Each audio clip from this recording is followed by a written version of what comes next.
Okay, chapter 19, has to deal with amines again. We've done plenty of amines, but really what we're going to do is do the reactions when the amine is part of a ring. So, these guys, and other rings. All right, now, naming the amines we've already done. Just as a review, when we have a nitrogen on there, we find our longest backbone. And something that throws people off tremendously, because I always have it happen.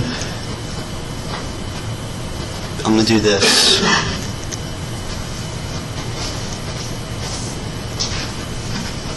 What's the name of that?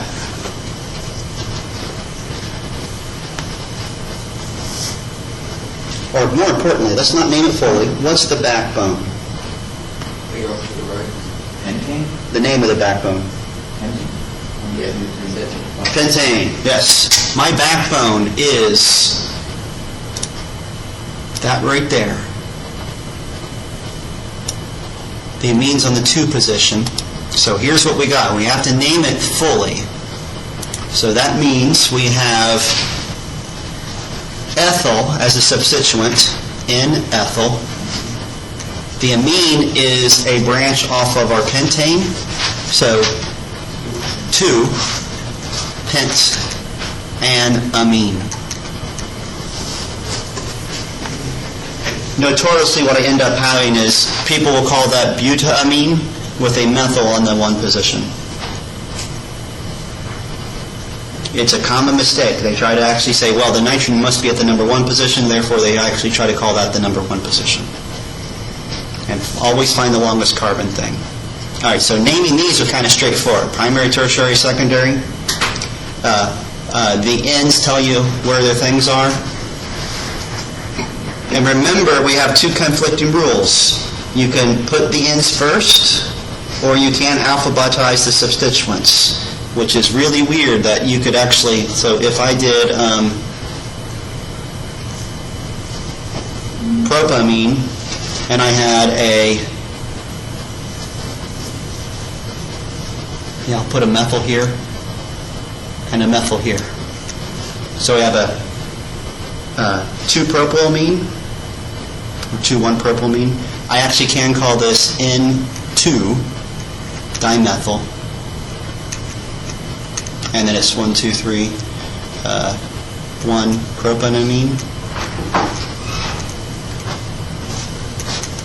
I can call it that, or I can call it N-methyl-2-methyl. I can separate them. Both are perfectly acceptable by IUPAC. This seems to be getting a little bit more preference, putting them together, and just flat out alphabetizing. All right, bottom of this is if they're rings. All the rings we use the AZA. If you remember, we saw AZA with regard to cyclic amides, and it's still the same thing. AZA is the in the ring. So azacyclopropane, azacyclobutane. And if we do use AZA like this, that is defining that as the number 1 position. Are the carbon names IUPAC? Huh? Are the carbon names IUPAC? No. That's why I'm not talking about them. Off the carbon, off the nitrogen, it's an N again. So what are we going to call this thing?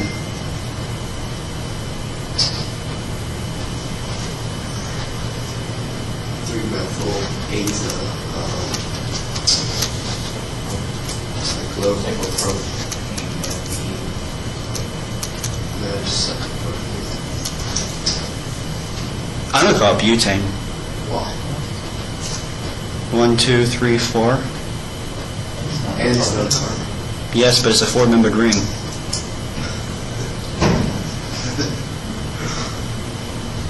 See? Never done that before. 3-membered ring, prop. 4-membered ring, bute.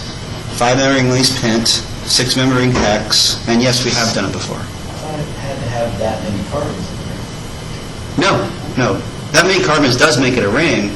And actually, the only other time we did this was oxygen so far, and we didn't name them completely right. We actually used common names like oxirane and things like that. But actually, we did do, we call it epoxide.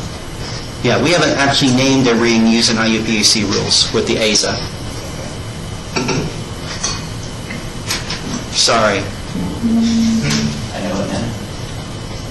And now I can give it on the test and actually confuse you, right?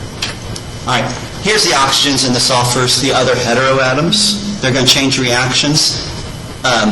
Oxygen is an oxa prefix. That is the actual IUPAC name. We actually called it ethylene oxide, or we actually did call it oxirane back in, when we first started talking about epoxides. And we actually even used the epoxide name. But oxacyclopropane is IUPAC, and if it's a sulfur, it's a thia. Yeah. I like that. Thiarine. Isn't it a great name? I like this one. Tetrahydrofuran. How many hydrogens are on that? What's that?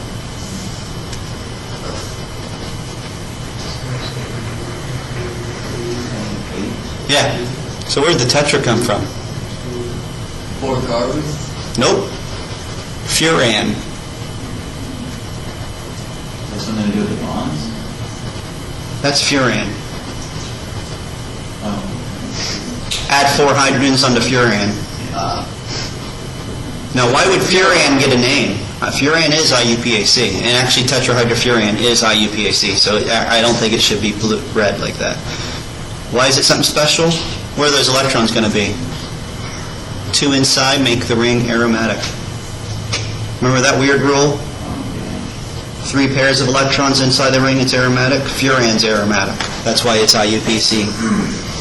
And tetrahydropyran's the same way.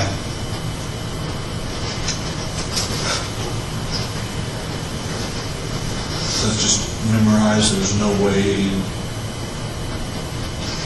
The only one of these red ones I'll say you'll see is THF, tetrahydrofuran. All the others, I'm going to give you the blue names. Well, I should say, you'll see ethylene oxide, but we've seen that one before. Yeah. We abbreviate as THF, that's what it is. Now I can say it's oxacyclopentane, and you'll be like, what the heck is oxacyclopentane? Why is it with BH3?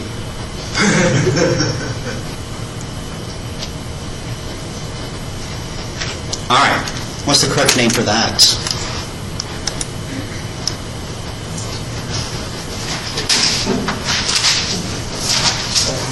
The unwritten D. It's evil. Evil has been.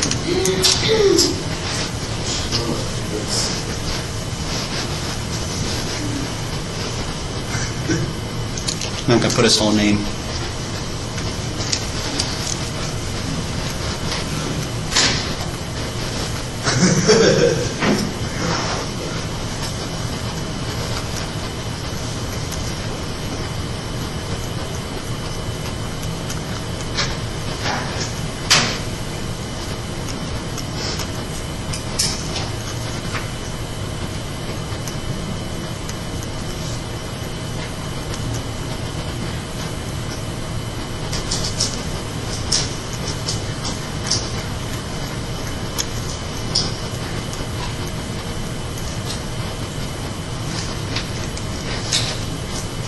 That's useful, huh?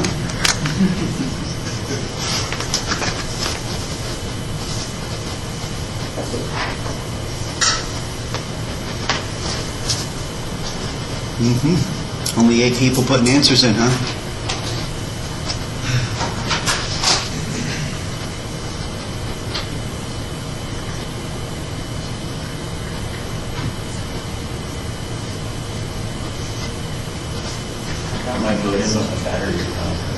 Here's batteries up there.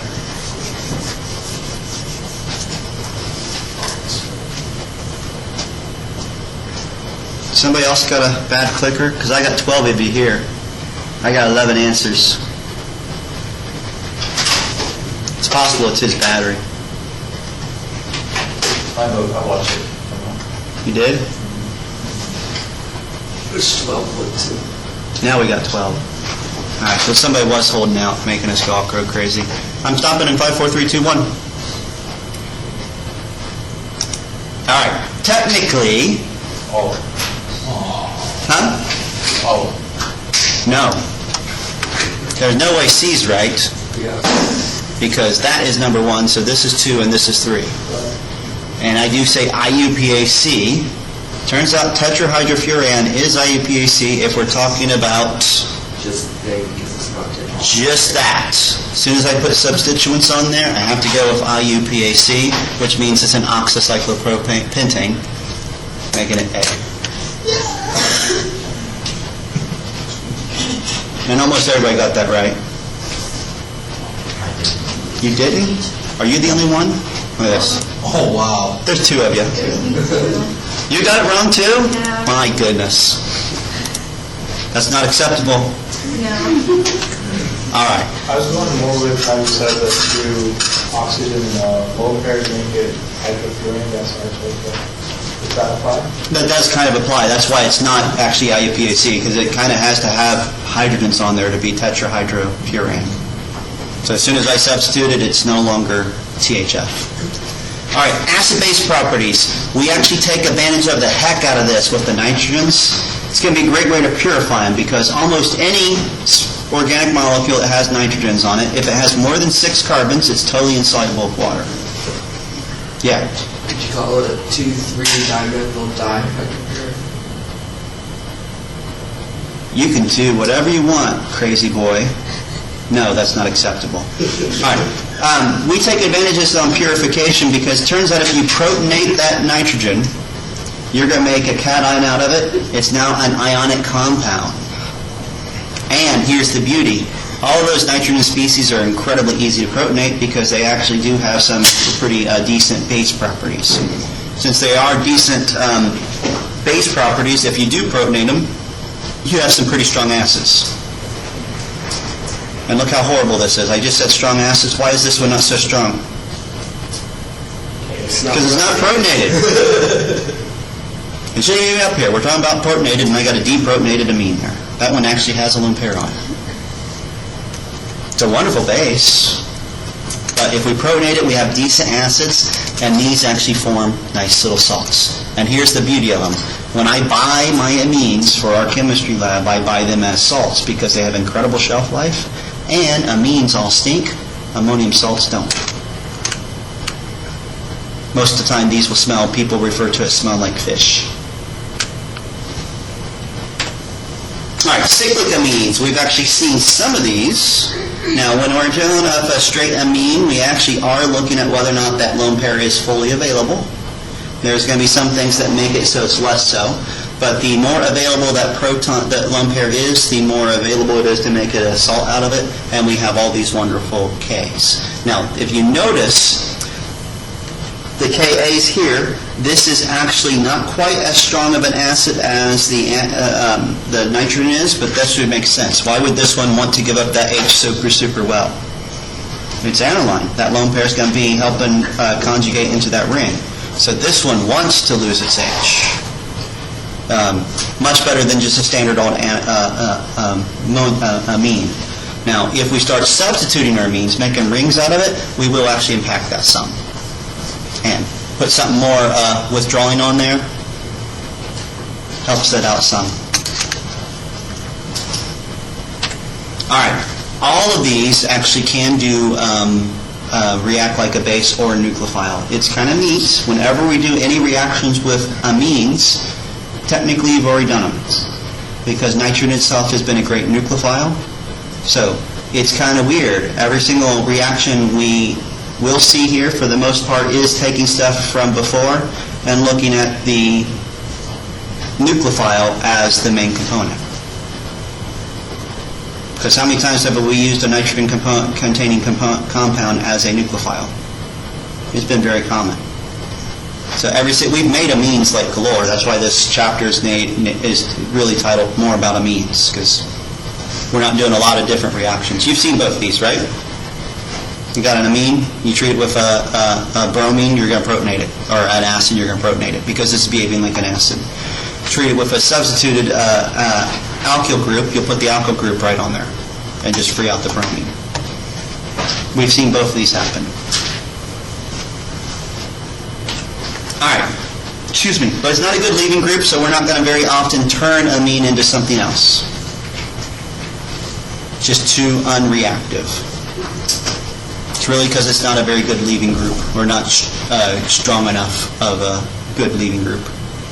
So we will have to do something else to get it to leave. All right, so butane is a nucleophile. We've done plenty of this. Now, we did it before where we're taking an alkyl halide and doing a substitution reaction. We actually have seen this, but we were focused on the alkyl halide before. Alkyl halide treated with a nucleophile, the nucleophile goes on there. Then we'd have to deprotonate the nucleophile to get the amine. Acid chloride, treated with amine, you make an amide. We've seen both those reactions before. We've done a lot with them. So, nothing new here.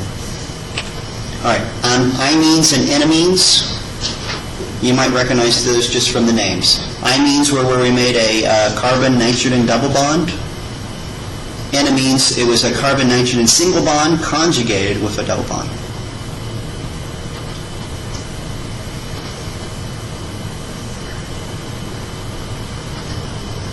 We did the enamine in the last chapter because it kind of made it an enolate position.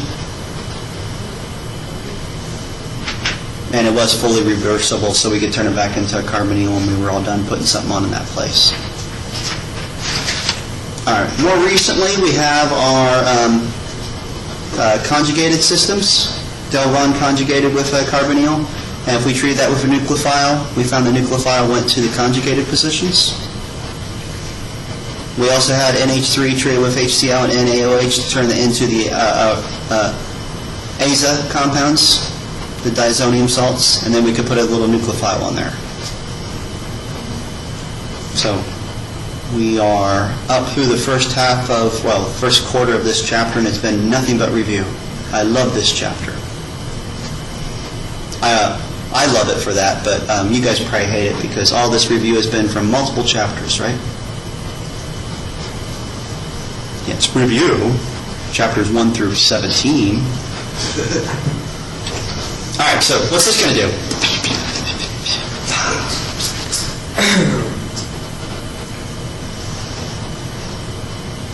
See all those components? There's 2 copper compounds. One of those is way more important than the other one. I'm telling you what it's going to turn into.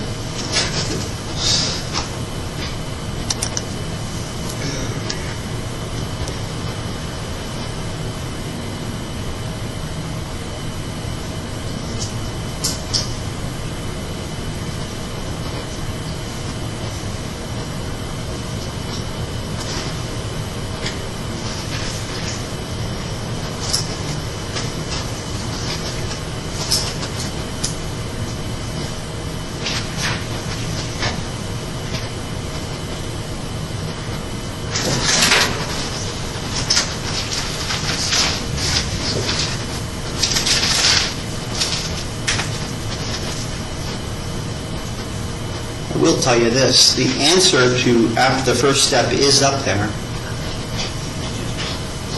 Step 1 makes A, B, or C. Step 2 turns A, B, or C into A, B, or C. That's not helpful at all, is it?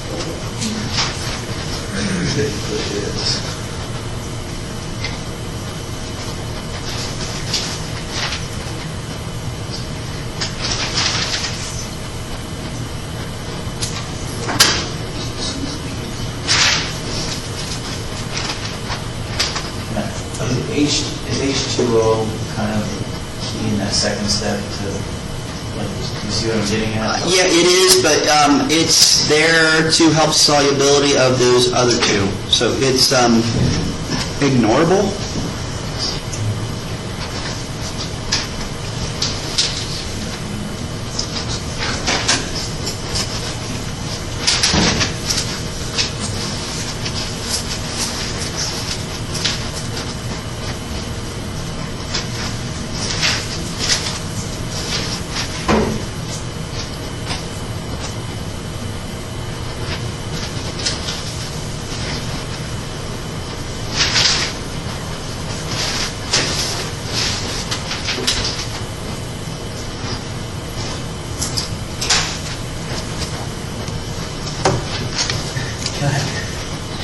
So does the first step then, we get N triple bond to N, right? We at least Ooh, I like that. Step 1 makes Is that right? Bromine guys.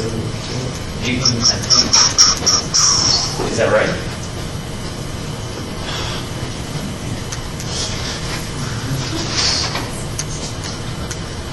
Yes, that's right.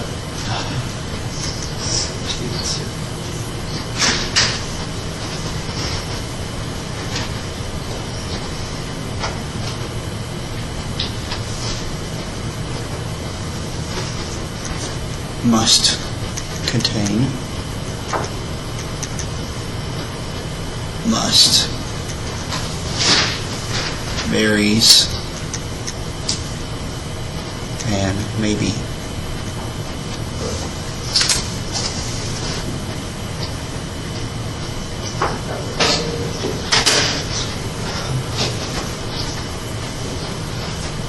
I got 12 answers. Stop in about 5 seconds. Aren't they working for people? Well, normally, but there's only 12 here today. It's worth it.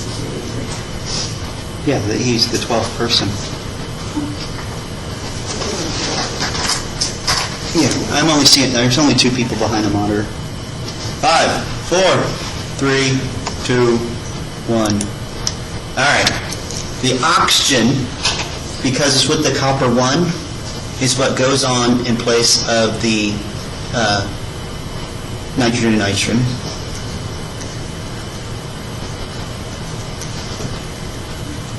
The H2O is necessary as a source to protonate that.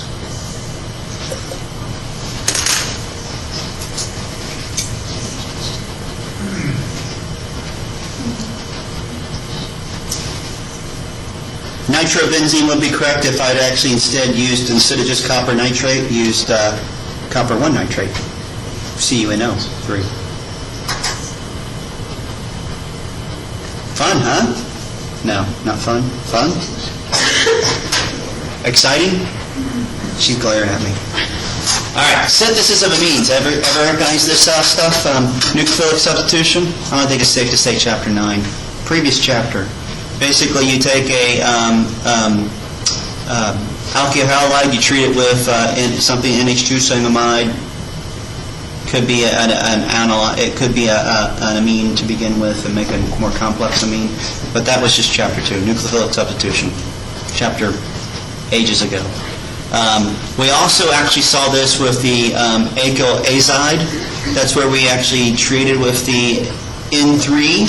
And then we actually did kind of reduce that. So we did see this. We didn't do much with it because it's kind of crazy to actually try to put that on there, but it does go on there. Na3N. Remember this stuff? We probably did just call it Na3N. So when we actually introduced it way back then. But it made the azides.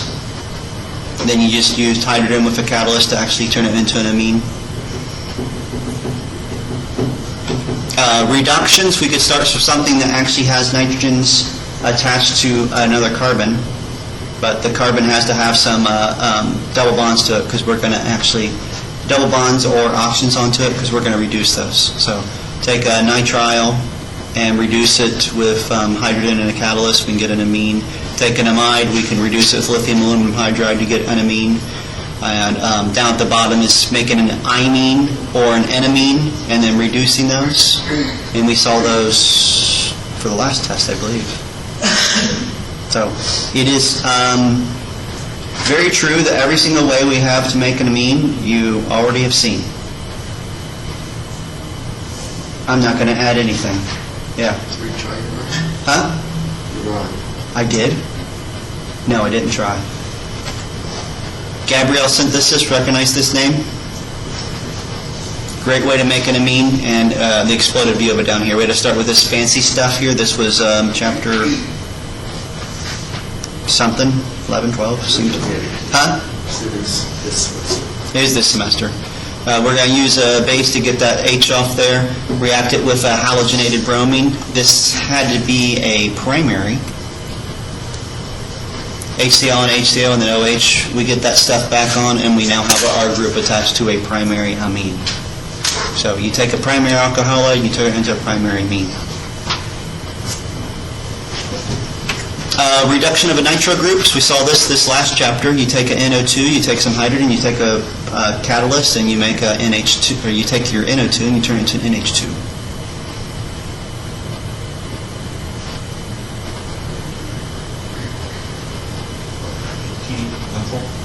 Huh? CH3, CH2, ethanol. Yeah, just with some tin chloride, and you can do the same thing. Much better yield, no high temperatures, no poison catalyst. Yeah, it seems like there's a restriction on what can be on the group, but nothing's coming to mind when I stop and think about it. It seems like that reacts with activators poorly. But I'm drawing a blank on it, so. All right, Manic reaction, which is a weird one. It's in your book as a question, but not in the textbook. It's specifically using formaldehyde and a dye-substituted amine and a carbonyl.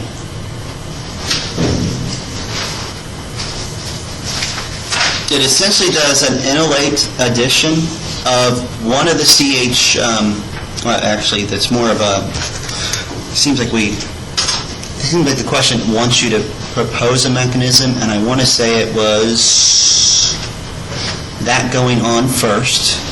So we have an enolate type of addition on here. This behaves like our base to create the enolate.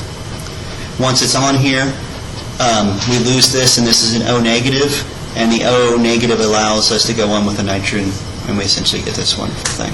But it is another way of making an amine. But this particular amine is going to have the nitrogen a position away from our attachment, so it's like an alpha-beta between the carbonyl and the nitrogen.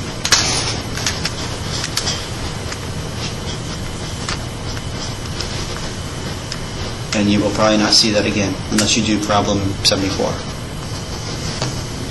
And that's old problem number, so I don't even know if that's right. All right, aromatic heterocycles. We saw these before. We talked about them in the sense of whether or not they were aromatic. Now, if you remember correctly, we wanted an odd number of pairs of electrons in the ring to make it aromatic. And if we had a heteroatom, we put them on the inside if it helped, and we left them outside if it hurt. Remember that crazy rule? So furan was aromatic, but if I did that with a 7-membered ring, which I'm going to mess up, so double, double, double. If the lone pair went in, it would have an even number of pairs, and that was bad. So on that particular thing, both of those lone pairs stayed outside the ring as part of an sp hybrid orbital. So it doesn't help it, they don't stay in there. Yeah. I was gonna ask about Charleston range. About what? Situation where it'd be possible that both of the electrons could be inside the ring. No. Yeah. No.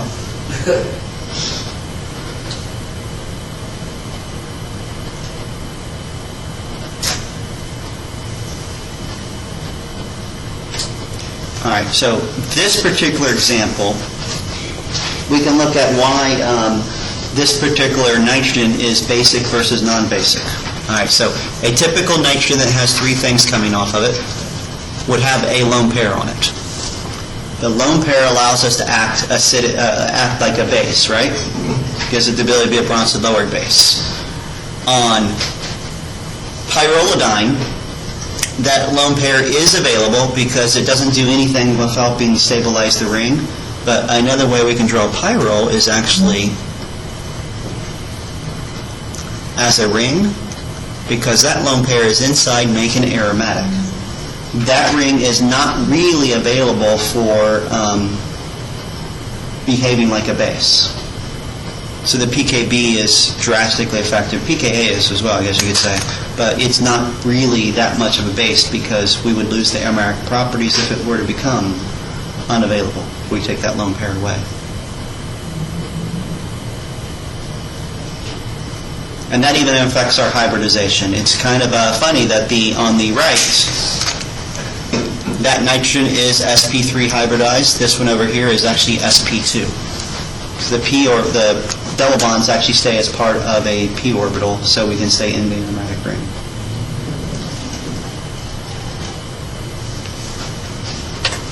All right, Aromatic properties. These are the pictures we had before. We are just going to look at what the lone pair do. If it helps make the ring aromatic, they're going to be part of the ring system. If they don't help you, they're on the outside as in a hybrid orbital. And you had asked if they're ever both in there, and they are never both in there.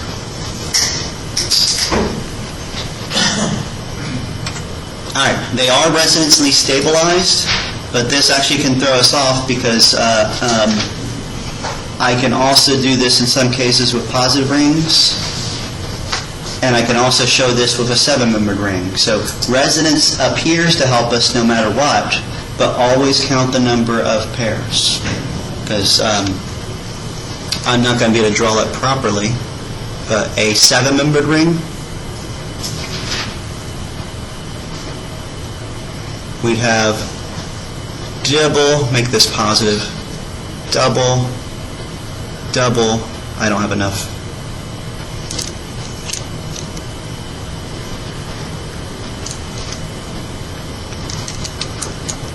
I have this one away, so this double starts on the nitrogen double, and this would be negative. It looks like resonance would stabilize it, but that still has 8 electrons or 4 pairs in the ring, so it's always anti-aromatic. So check the number of pairs before you even consider that whether or not resonance is going to help you. It helps some, but that ring still wants to open up. Where it really helps out is it shows why we have negative spots on the ring, and while this ring is actually going to end up being nucleophilic. This particular ring, even though it has no electron donating groups, the nitrogen is a donating group. This is going to be very susceptible to electrophilic aromatic substitution. So this guy is going to behave very well with iron bromide and Br2. I should have it drawn like that. We're going to do substitution quite easily.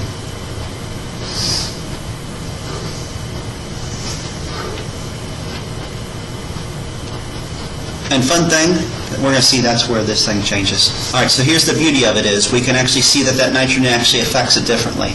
On pyrrolidide, that lone pair is pretty much on the outside of the ring, makes it very available to act like a base. On pyrrol, that nitrogen is in the ring, making it part of the aromatic system, makes that ring very nucleophilic, makes it very much a activated nucleophilic ring, so great for electrophilic aromatic substitution. But we're going to make that call based on odd pairs of electrons and even pairs of electrons. They are rules about aromatics.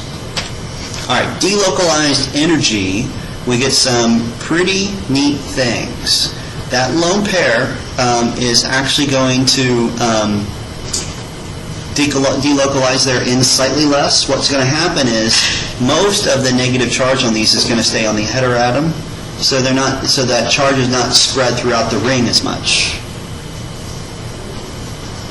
So what that's going to do is, even though that resonance hybrid shows that every single position on that nitrogen has kind of got the same negative charge, because it hits all 4 locations, we're going to find when that actually reacts as a substitution ring, we're going to see that one location is a little bit more popular than the others. Well, actually it's 2, but there's kind of like an ortho position and a meta position. We're going to see that one of those is more susceptible than the other. And it has to do, and resonance doesn't fully explain that. But delocalized, basically what we're saying is, when we get down here, where that heteroatom, or the negative is where the negative charge is going to stay a little bit more. So it's not distributed throughout the ring, it's mostly on the heteroatom. All right, so what do we think? Electromatic aromatic substitution, is pyrrole going to be activated or deactivated? I've already said this. Anybody know what pyrrole is? Yeah. Isn't that the 1, 2, 3, 4, 5 with NH and the lone pair inside?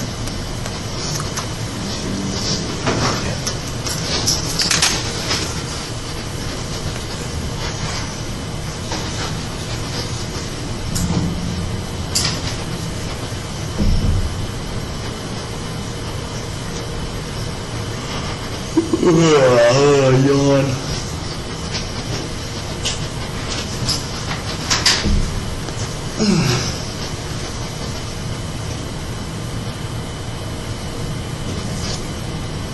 sure your clicker's on. I only got like 6 answers. Wake Kevin up. He's asleep. Already answered. Oh, sir, rub it in. And he's not asleep either. Yes, I didn't point that out. He's not. He goes, I didn't say I'm not. He didn't say I'm not asleep. He said I've already answered. So I guess he does feel like it would be perfectly understandable for me to think he's asleep.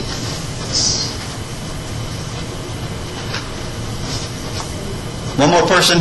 Stop it in about 5 seconds. 5, 4, and it's not D. Somebody needs to check their answer. All right. 5, 4, 3, 2, 1.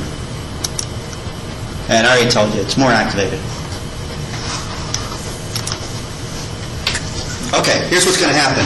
Treat it with bromine, we will not actually need a catalyst in there. This ring is activated enough, and like we had with our bromine and iron bromide before, we said strongly activated rings, we might not need the catalyst. We don't need it on here. We're just going to put the bromine in there, it'll attach right to it. Even with the nitrogen, it'll attach right to it. Look where it's attaching though. Essentially, we're not going to call it ortho, because there's not really ortho. We're going to say it's going to attach in the 2 position. And we can see why when we actually look at the structures. All right, so if we actually attach to the 3 position, we do get a couple resonance stabilized positions. But there's really only 2. Positive could be here, or the positive could be on the nitrogen. Nitrogen is going to stabilize this. So that's actually a good thing. Moving the positive to the nitrogen is great. But if you put it in the 2 position, you get that position, you get a cross from it, and you get a stabilized position. So we just have 2 ring stabilized cations versus just 1. That's why the 2 positions more reactive. Now, I'll probably never ask you to draw those structures, so you really just have to remember that on aniline and furan, you're going to have aniline. On pyrrole and furan, you're going to attach the 2 position.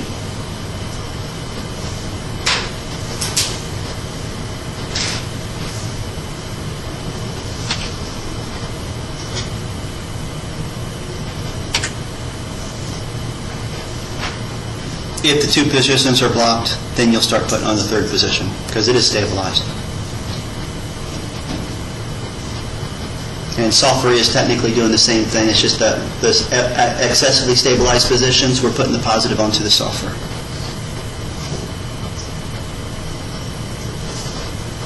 All right. Before I draw it up there, let's do a 6-membered ring with a nitrogen. First of all, where's the lone pair going to be at? Does it need to be inside? Ooh, so it's outside. What do you think? Is that going to help activate the ring or deactivate the ring?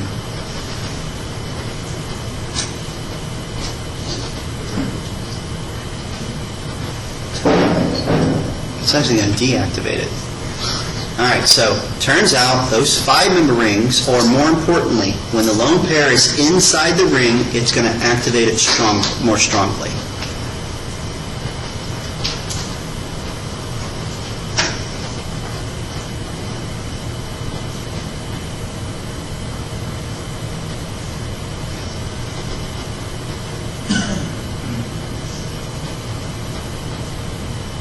But all these are actually more active than benzene, nitrogen being the highest, furan, and then our sulfur with thioprene.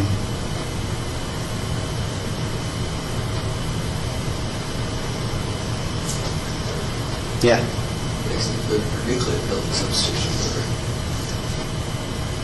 Oh yeah, to a degree. If you have a situation where if it's not strong for electrophilic, it's actually probably strong for nucleophilic.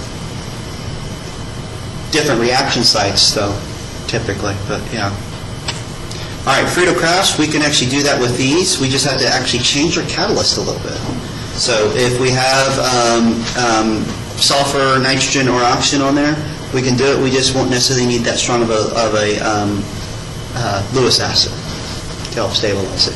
We still will need a Lewis acid, but we don't need that strong of one. I think it's hilarious we bother to mention it, because if you have aluminum chloride around, that's a Lewis acid. Why would you bother to buy tin chloride? Aluminum chloride will work. You just don't need that strong of an acid.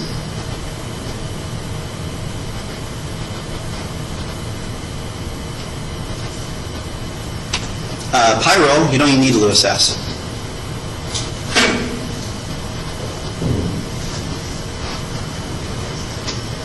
Oxygen, we still have a Lewis acid, it's just a much weaker one. It's actually the recommended one, BH3THF, which is just really weird because we never really talked about that being a Lewis acid.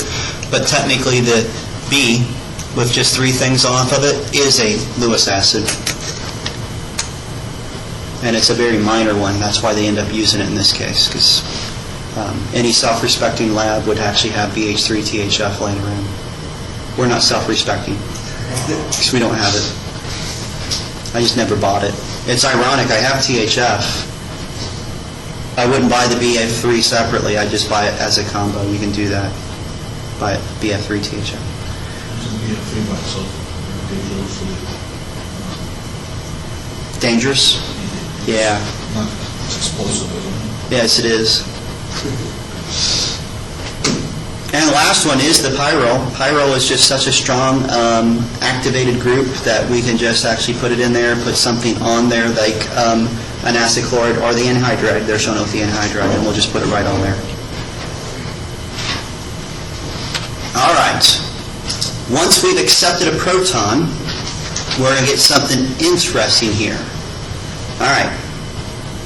I cannot easily accept a proton onto a pyrrole because that lone pair on that nitrogen is part of the ring.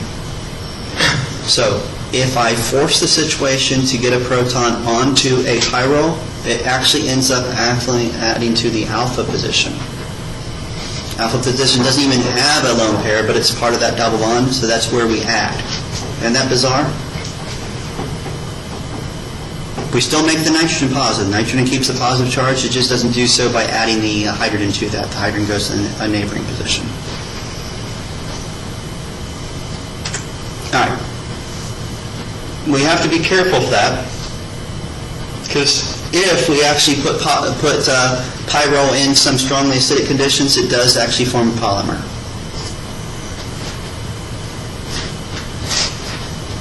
Basically what they're showing here is we put the proton on the alpha position, get that positive charge on the nitrogen, and basically that nitrogen attaches to the double bond. Makes it a good strong electrophile. Electrophile attacks the nucleophilic double bond, and we get a cascade effect. We just make a plastic. We unintentionally did this. Well, I shouldn't say we. The container was in the stock room, sealed up, but it contained pyrrole, and it was like, oh, okay, great, because it was all seized up and sealed, and when we finally, I busted through it, the top of it had polymerized, and the rest of the stuff had vaporized in there and built up some pressure, so when I finally popped it open, it sprayed all over the inside of the fume hood. So, if you've looked in the fume hood where I keep the acid, there's like a layer, like almost like something splashed on it. That's the plastic you get when you polymerize pyrrole. Actually, it was a pyrrole derivative because it burnt like heck when it got on me. Yeah? If you don't want to go backwards a step, that's cool. I'll ask you later. But you said that pyrrole, when it reacts, it's only going to react on the number 2 position. Yeah. Unless there's something on the number 2 position, then it goes to 3. Should I worry about that yet? Not on this. Okay. If we block the 2 position on pyrrole, we kill its ability to accept protons at that location.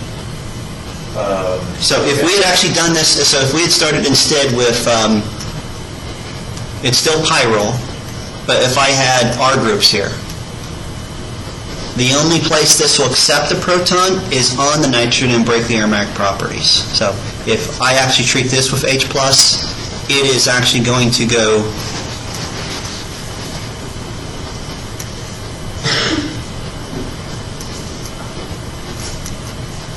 Oh, I see, yeah. all of a sudden now the nitrogen is the best place to put it. Okay.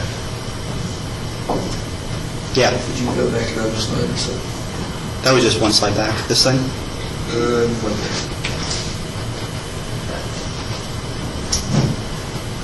Yeah, there we go. I was going to say, that's Frito Crafts. Yeah. Just change your catalyst and you're good. Matter of fact, I said Lewis acid. Yes, you can change the Lewis acid, but on the oxygen and the sulfur, aluminum chloride work. So keep your stock room simple and go with the same catalyst each and every single time. All right, proton donation. We actually can get a hydrogen donated off of a nitrogen. Sometimes it's going to be easier. Now, on that first one, how easy would that be? Technically, that nitrogen only really has one lone pair that's out in the open. The other one's protected in that ring. And it is actually going to be able to stabilize that negative charge because the ring's already nucleophilic. So it does come off okay. Technically, this hydrogen comes off easier than it does off of a normal nitrogen. It's because the ring helps stabilize the structure that even though you've got a negatively charged nitrogen, the nucleophilic ring is helping to stabilize that. We just put more negative into a ring. Now, if I don't have that aromatic properties to stabilize, I get a typical pKa if we try to deprotonate an amine. And it's just really high. I think NH3 was listed with a pKa around 40, so the ring helps it somewhat, but not like a lot. So we can deprotonate if we have a ring to help stabilize it. Yes? Is there any atom that we can put in a ring that can't move its electrons out of the ring? No. No, if it stabilizes the ring, they'll move in the ring. If it doesn't, they stay out. And we got a bunch of pKa's based on where we put that nitrogen. Huh? All right. If you notice the trends here, all the really acidic pKa's are when we have a protonated nitrogen, and so then you can see the positive charge on the nitrogen. They're all, any of them have positive, have that acidic Ka. And then the high ones, the 14 and higher, is where we've actually deprotonated them. They actually have a lone pair.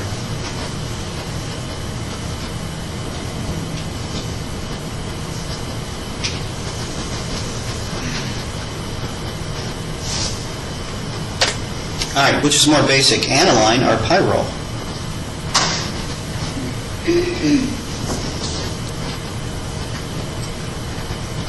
You want the structures. That's the look on his face. I'm not sure where I think I do.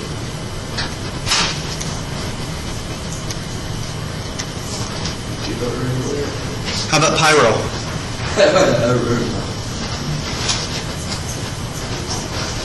How many member ring? 5. 2 double bonds. That's nitrogen.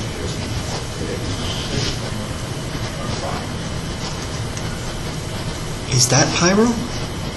Yeah, we've had that multiple times. All right, so which one is more basic? Oh, I need to start this.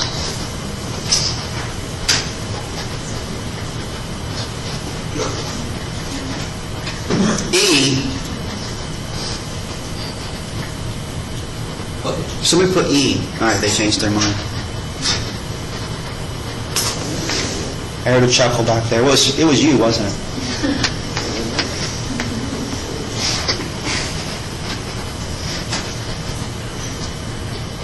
I got 12 answers.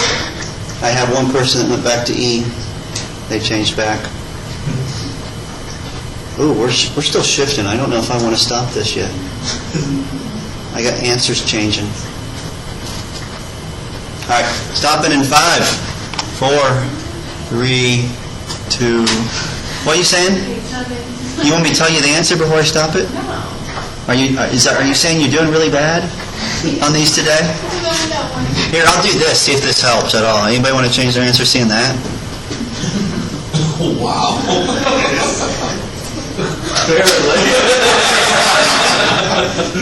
Boy, a bunch of cowards.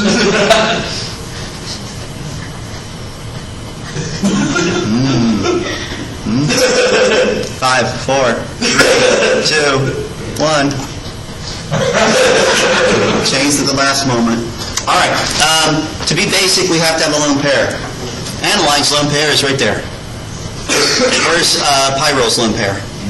In the ring. All right. So if I take that lone pair and do something with it, what do I do to the ring? It's no longer aromatic. Will this affect the ring?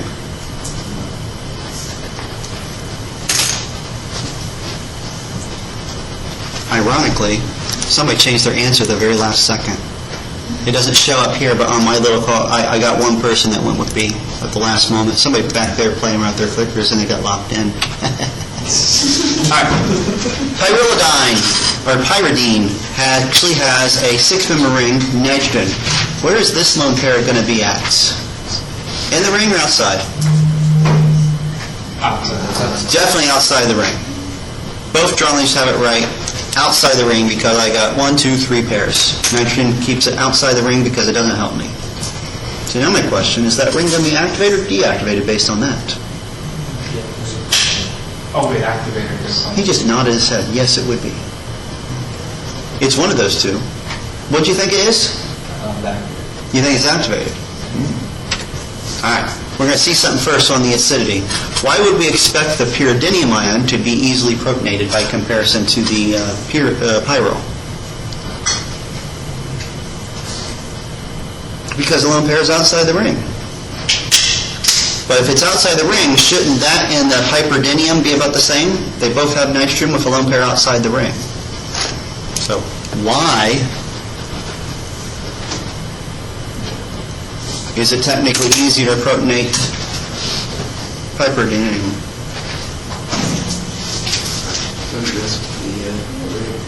Yeah, the ring is actually kind of protecting that lone pair.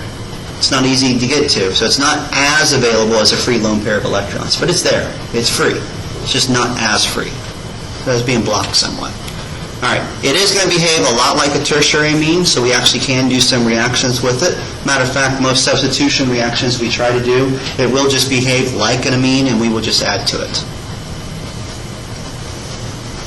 A great way to make sure it doesn't stink is store it with a protonated like this. Just make an N-methyl out of it. All of a sudden, it's no bad odors, very nice, stable. It's got a huge melting point, and it's water soluble. Easy to purify that way. All right, aromatic substitution. This is kind of interesting. Look where we get our stability here. Turns out putting the positive on a nitrogen now is not all that good, because the nitrogen now, it's a positive with that lone pair outside. So we're not going to be able to stabilize it by making a double bond or anything. So having that positive on the nitrogen is bad. So now we're going to have a situation where the 3 position is more active, or kind of like the meta position. What's that like? What else has a meta position that's activated? Deactivated ring. So our aromatic substitution actually does favor the 3 position.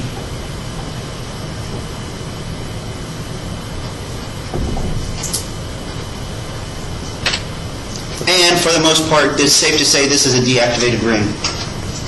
And that really is, that lone pair being on the outside and the nitrogen being right there has pulled electrons towards it. The nitrogen is just more electronegative, pulls the electrons towards it. The ring is no longer nearly as activated. To put in perspective, it's less active than a ring with a nitro group on it. That's why they have the little scale at the bottom.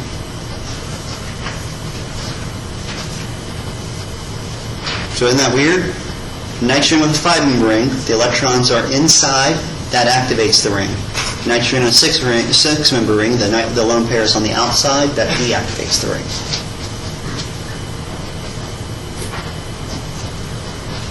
So it's weird. It's all about how close we are to the ring. We have any old ring with an extra set of lone pairs in there, we activate it, we deactivate it. Move it a position out, activate it. Move it a position more out, deactivate it. Active, deactivate it, active, deactivate it. Of course, right?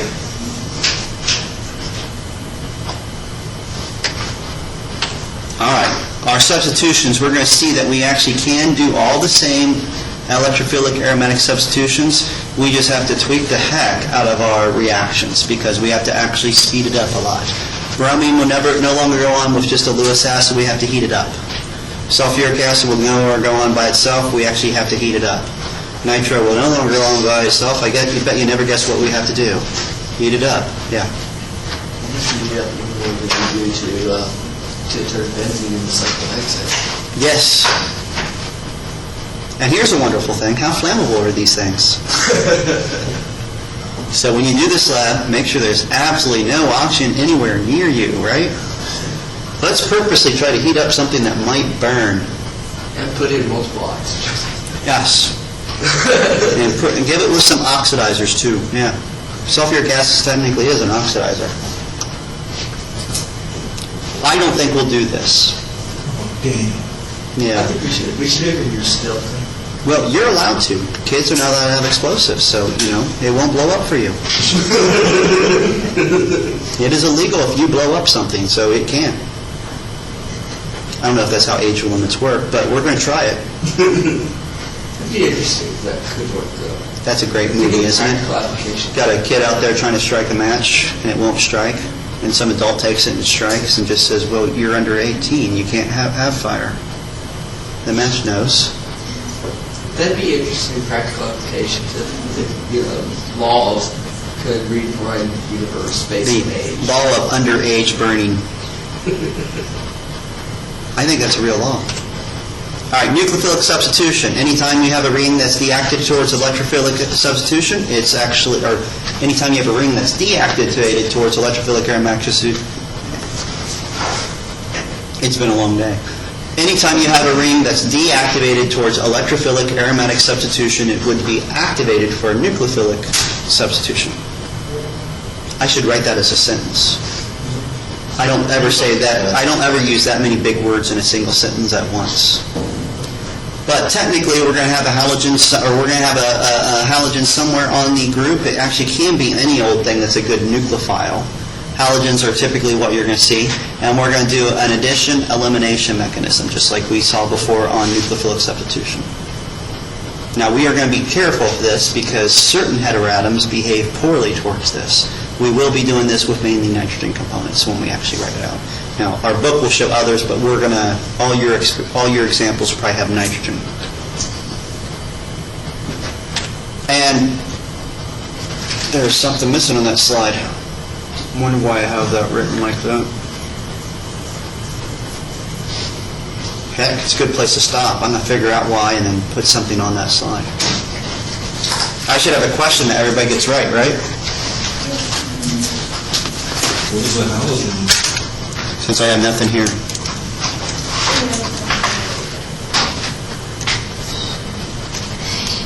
What time do you want to meet and where?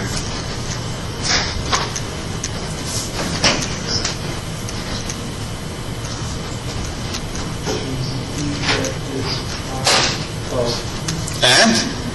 Yeah, no.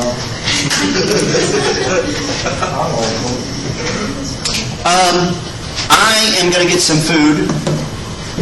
I'm going to go over there and unscrew the control panel on the sill and look at how badly it's burned up Oh, I forgot to say that, yeah.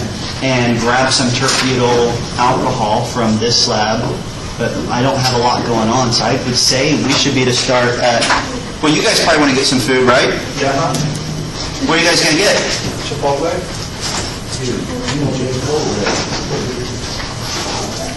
I was kind of hoping somebody would say, I was going to get like 5 pizzas and bring them back and you can have one by yourself. But, that's not going to happen, is it? Savannah, you have a good paying job. Why don't you go get pizzas for the entire class? I was going to go to Firehouse, actually. No, I'm going to get something here. Should we actually... While you're loading that up real quickly, so on DCH3O and... I'm sorry, slowed it up. Go ahead. You have a CH3O on the left and the NO2. NO2 is obviously strongly deactivating, so you have, it'd be meta-directed, is that right?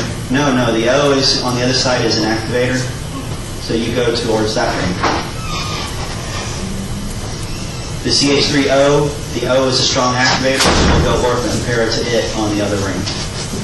Okay, so it's not which one's most, like, so if you have a weak activator versus strong deactivator, you're still going to go to the weak activator. Whichever one's the most active is the driving function for electrophilic aromatic substitution. All right, thank you. Okay, this is the page after the pyridine chloride.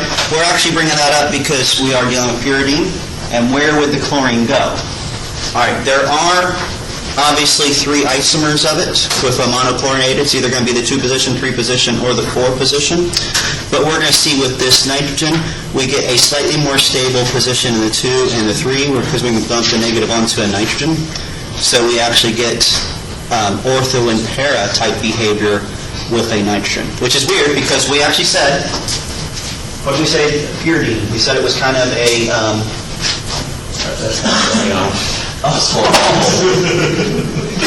we were saying this actually deactivates the ring, right? So a lone pair on the pyridine, that lone pair actually deactivates the ring because that lone pair is kind of like outside. Most deactivated rings are meta-directors. This particular deactivated ring, we get activations on ortho and para because the nitrogen does hold that negative charge so much better. Isn't that weird? So, last chapter we had some hard rules. If you had an activator, it's an ortho-para director. If it's a deactivator, for the most part, it's a meta. Chlorines were different. This time, it's not even a rule we can apply to the nitrogen because on the pyrrole, that nitrogen actually activated the ring, but organized 2-position to be much more reactive. Here, it's deactivating the ring, but it keeps the 2 and the 4-position active. That's also why we're not really calling an ortho-para director. Don't use the terms ortho and para when we have heteroatoms because the number is not always going to be the same, so ortho and para aren't the set positions. So it's the 2 and the 4. All right, tiebreaker. Okay, so what we have here, we're essentially doing nucleophilic substitution, right? Nucleophilic aromatic substitution. We have our halogen on there, and we're actually treating a nucleophile to replace it. Excuse me. In both these cases, it happens because we have a decent leaving group that can go away. The halogen actually is able to be replaced.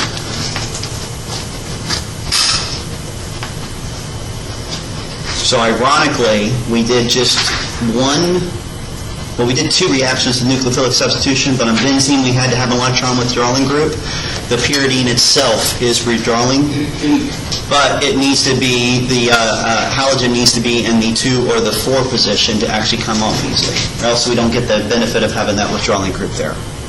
So this is doing nucleophilic aromatic substitution. It's just using the nitrogen as our withdrawing group.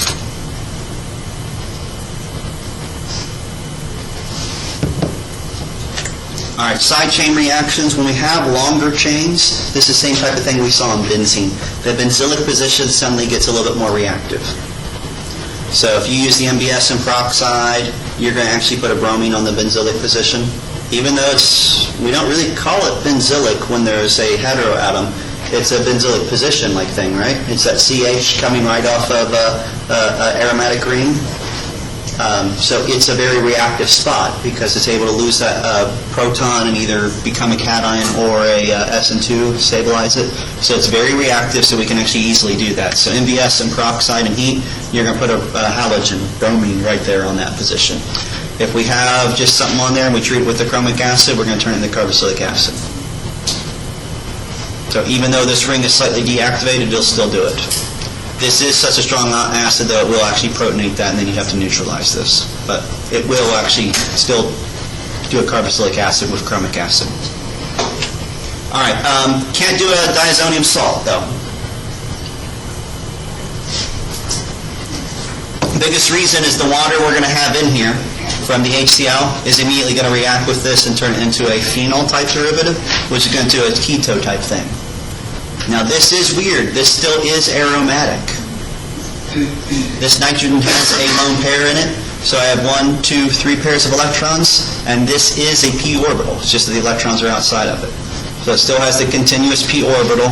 It's still perfectly fine to call it aromatic. It just doesn't necessarily look like it is right off the bat.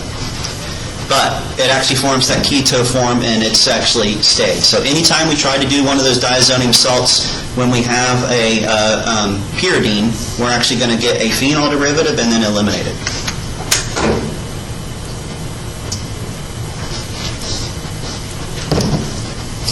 And I think they have techniques that kind of do this more gas phase, but call that organic 4.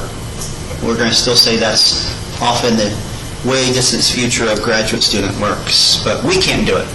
Try to form a diazonium salt and it breaks down. Yes?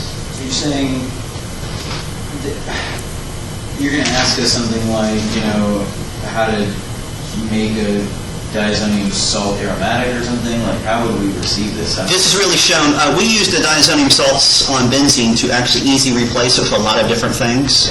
So it's a great way of actually changing a substituent. You can't do it this way.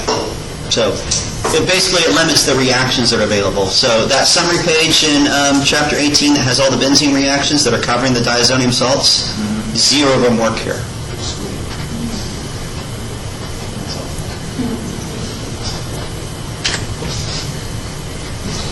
Is that going to be aromatic?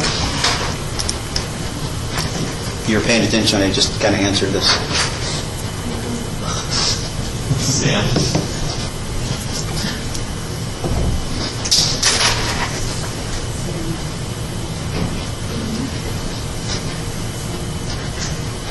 Oh, I left the answer up there from 2 semesters ago. Sam always wanted he goes, the answer was E, because I never had E's on clickers. So that was the ongoing answer at the bottom of it, was just some random crack.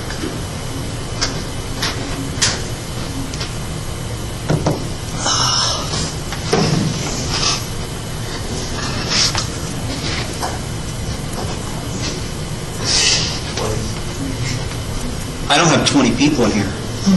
10 caps must be teaching nearby. Is everybody good at answering? I can't tell our results. They're all over the place. Look at this. They're crazy. Answer must be B. Hopefully in the other class. Because it's not here. All right, stopping in 5, 4, 3, 2, 1. All right, technically speaking, our rules for aromatic properties, we have to have an odd number of pairs of electrons. This nitrogen could count as the odd pair. 1, 2, 3, because there is a lone pair on it. So that does give us odd. Can it be flat and have p orbitals all the way around? Yes, because I could say this is a p orbital because it's a double bond. P orbitals, p orbitals. And therefore I could put this into a p orbital and keep it happy. That is aromatic. Another way of drawing it, to actually see it's aromatic. Take that lone pair and make a bond out of it. Move this bond up here, move this bond up here. Move the bond. Move those electrons up there. We've essentially made this kind of positive. So resonance structure has it more of the ring structure with the alternating double bonds. But it is aromatic, fits the rules. All right. Excuse me. When we have that 6-member ring with the nitrogen in there, it's deactivated enough that we actually can pull some electrons off of a carbon, a lot like a carbonyl does. So, kind of what we have is, this ring is behaving a little bit like a carbonyl adjacent to a CH3. So I can deprotonate this position. That position is slightly acidic. I can deprotonate it, and I can do alpha position reactions with it. So all of our alpha substitution reactions that we had, the enolate and such, will kind of react with that position. This will actually behave like an alpha position off of carbonyl. So it does do anything that the enolates did. So something like this. Treat the OH, and I actually put in an aldol. I will get an Aldol condensation. Basically, this thing really will attack the backside of the carbonyl. And we'll have a benzene, but separated by a carbon, double bond.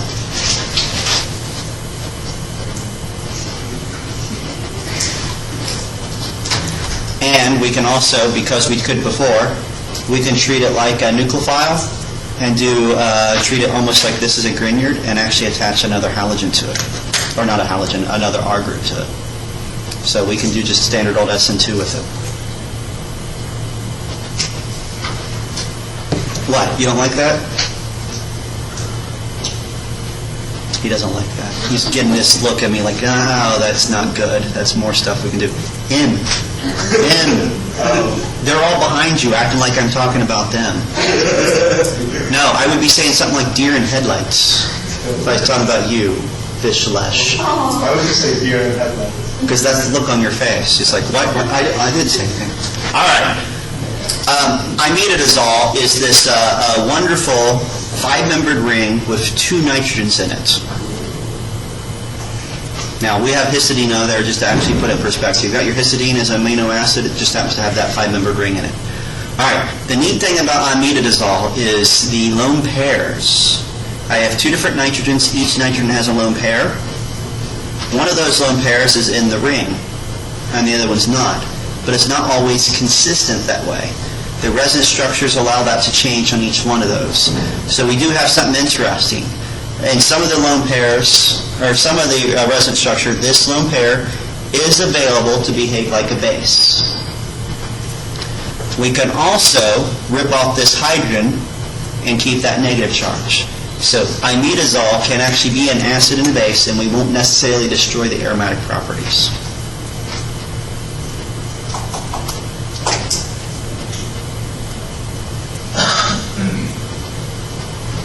Now, because of that, when we actually start doing heteroatoms with more and more nitrogens, we're really focusing on how acidic H's are to actually explain where the chemical reactions are. Because most of the reactions as this thing goes through is related to the acid-base properties it goes through.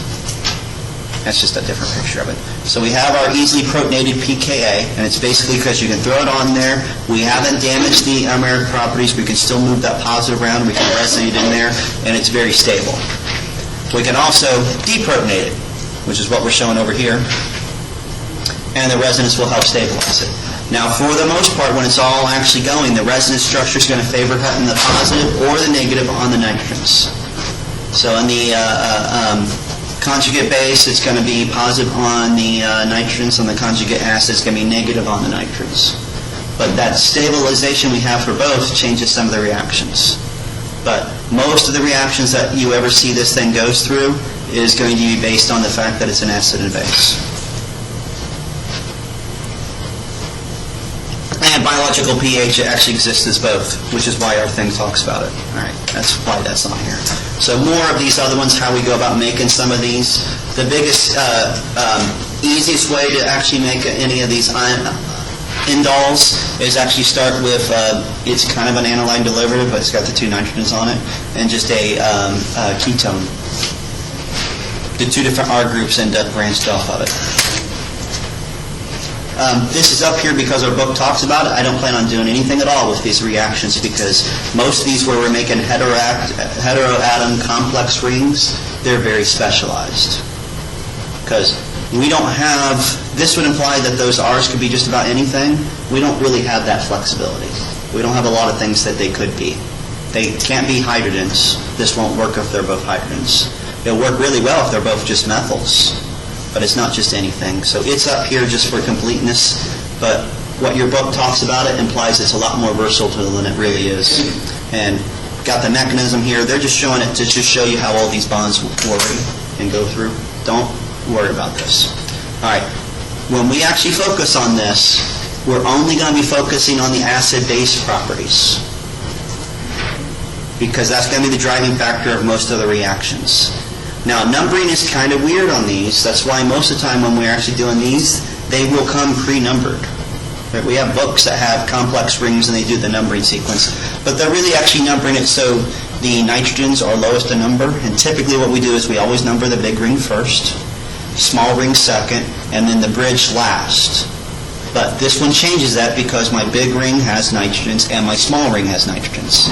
So we are going to number it slightly different. We're going to number the entire small ring, starting at one of the nitrogens, 1, 2, 3, and then we have the bridge at the smallest possible numbers.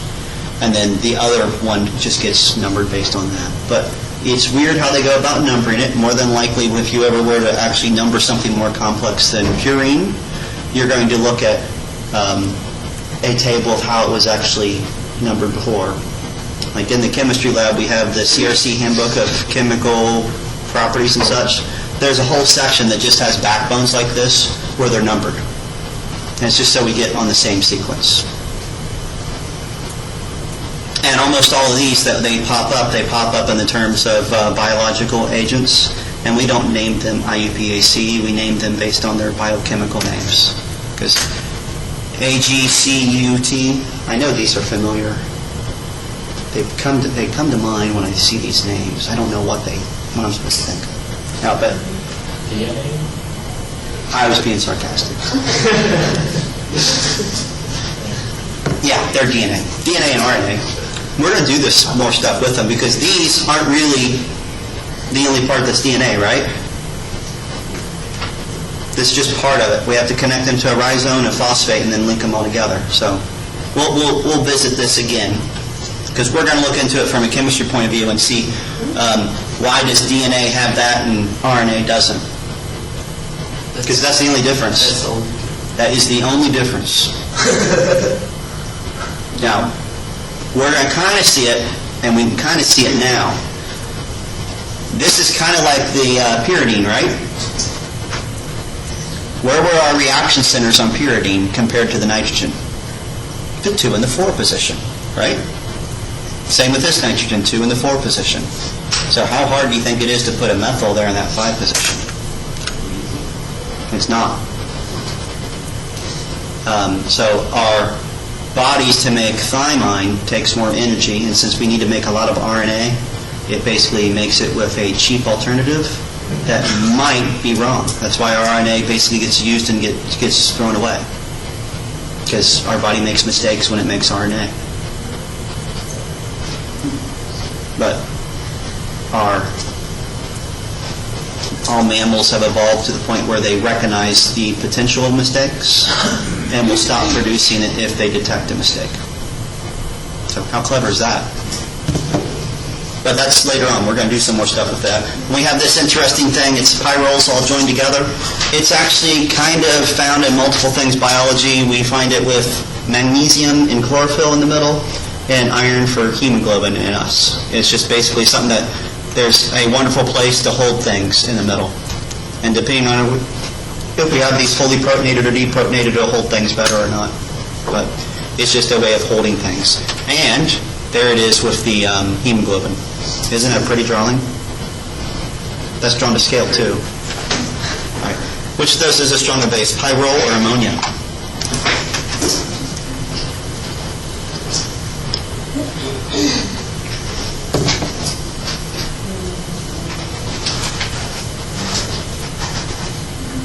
Anybody remember what pyrrole is?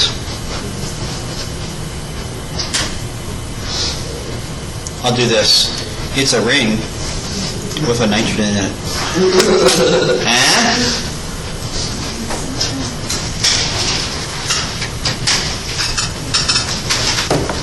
Ooh, 5 people and they all agree with each other.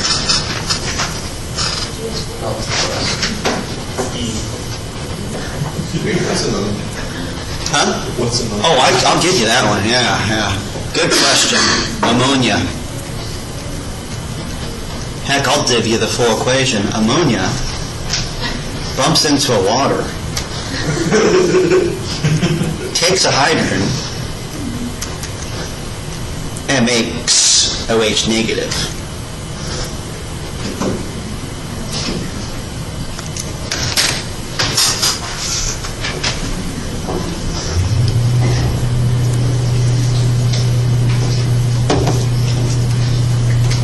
Seconds. 10, 9, 8, what?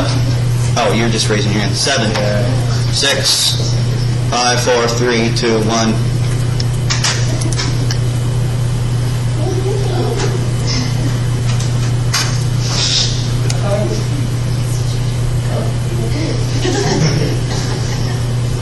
Really? They believe in it.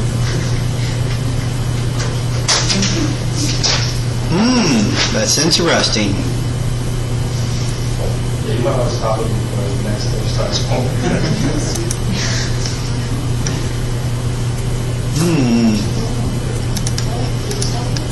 I'm not going to say anything about that. No. I'm going to do this horrible thing. That's going to be on your test. with at least one other thing on there. I'm not telling you. It's going to have a few other nitrogen-containing rings. Just single nitrogen.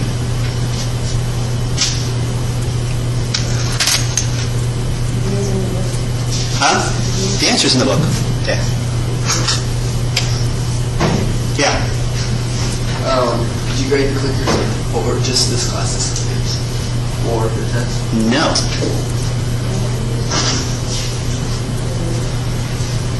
All right, elimination products. This is a cool thing. We actually saw this as Hofmann Elimination. This is just because we're doing more about amines. Remember how this chapter started out with all a bunch of review? We have another review. All right, Hofmann Elimination was basically telling us that it was laying out the fact that we actually can't make nitrogen leave, so if we tried to actually do a substitution on it, we didn't substitute the nitrogen for something, we just added to the nitrogen. Made a quaternary leaving group, quaternary nitrogen, and now our nitrogen was a good leaving group there. So we didn't actually get the same results, we actually made it purposely leave. So we did these wonderful things where we take a hydrocarbon that has an amine on it, we protonate it, or substitute it, we basically get the nitrogen to be positively charged. Now this is a decent leaving group, and when it leaves, it will take an H off of a beta position, so we got an alpha carbon and a beta. They'll take the hydrogen off the beta position and cause an elimination. Now, the Hofmann name popped up, if you don't remember, because we said Hofmann elimination was kind of like anti-Zaitseves. Zaitsev said we always want to make the substitution product with the most substituents coming off the double bond, and we called it anti-Zaitseves as we went against it. This, now we're going to say it Zaitseves and Hofmann. Hofmann is always going to be a double bond with the fewest substituents off of it. And we did this before. That's Not just chapter 11. I think it was chapter 10, wasn't it? That'd be like this. Yeah. And cope elimination, this is kind of new. Similar, but a little bit more mild. We can usually take a tertiary, we can start with a tertiary substituted amine and treat it with just hydrogen peroxide. This ARCOOH, that was the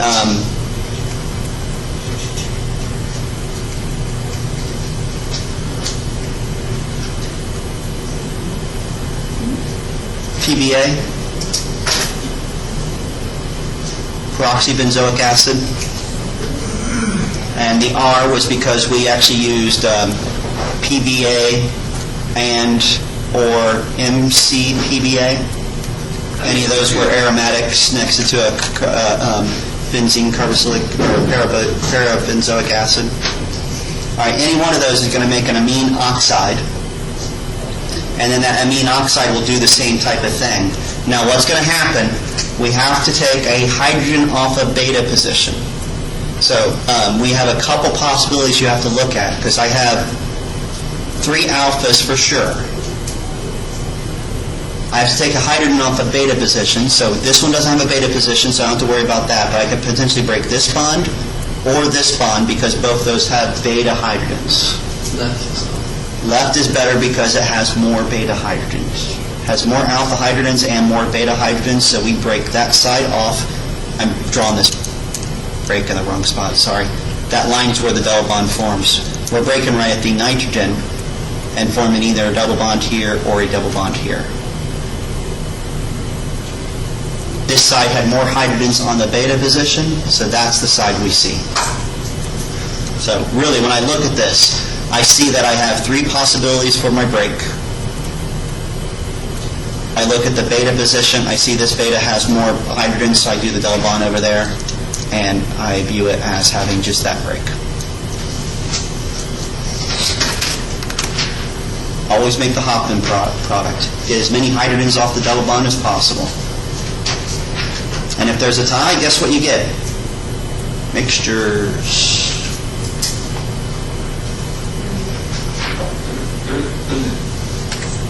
And we are done with this. Which means we can go home early, right?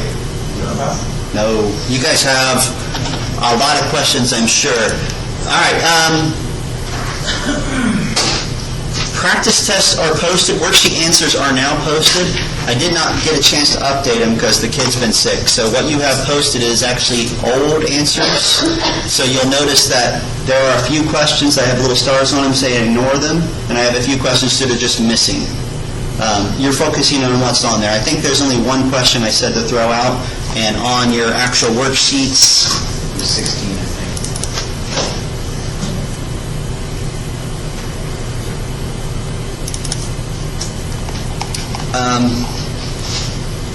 it was 16.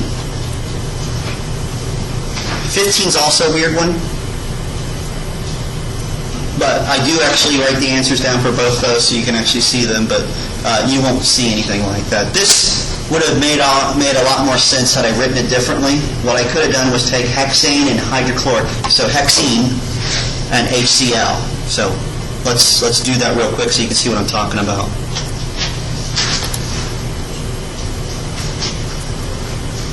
So if you do 3-hexene and HCl, what are we going to get?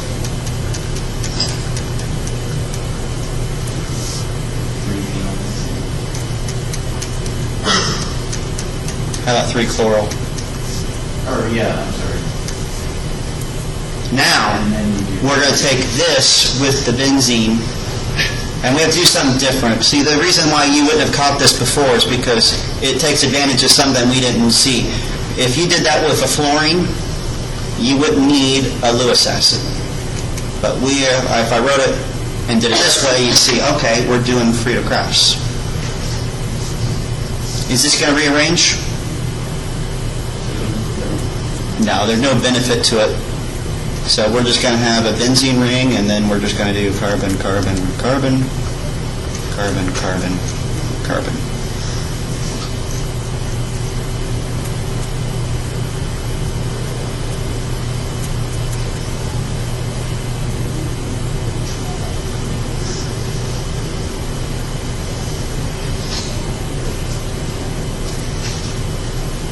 But those two problems have little notes in them on the answer keys. And the other ones that are on there, the answer key has more questions at the end. You don't need to even worry about them. They're purposely been removed. Thank goodness, right? So, since this was the end of the lecture, I'm going to stop recording now, and then... And this is going to look bizarre because of how it's going to go back and forth. But, all right, so propylbenzene.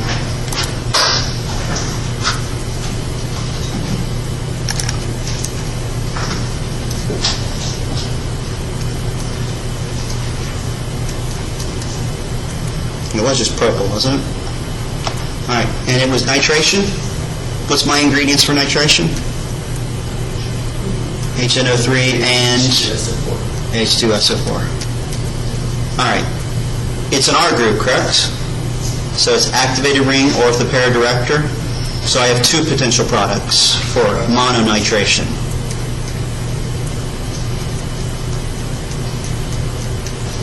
Para.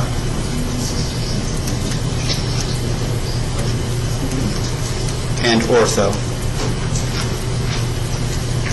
It's going to favor pair, right?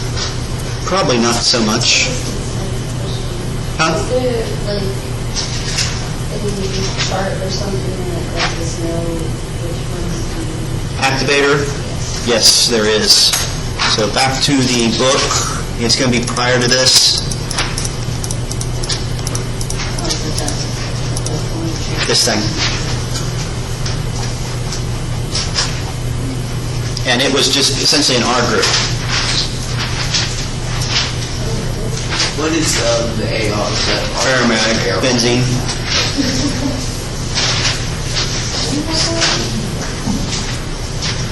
$932 in the old book. It's going to be, I think, about 30 pages before that in the new book, so page around 900.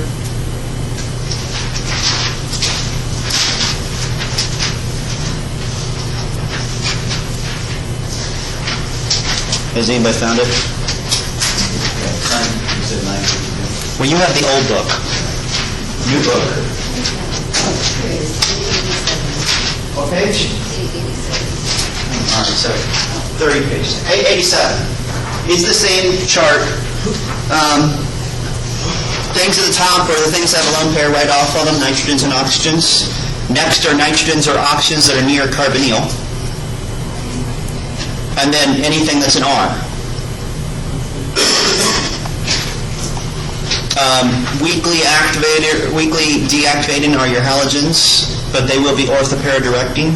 And then you have your carbonyls directly off of the benzene ring, and then you have all of your protonated positions, so a nitrogen with a proton with a tertiary.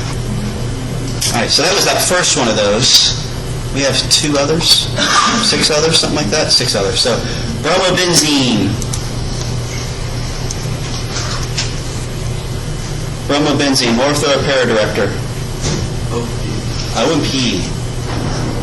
Very similar products then. Bromine, nose, bromine, nose. Both. More ortho or more para? Still more ortho. You can almost always say basic rules are 66-33, but we have steric hindrance on this that's going to lower that, but still probably 60% para. Same here, probably still 60% para. Just in a few places. Because there's 2 places. All right, next was benzaldehyde.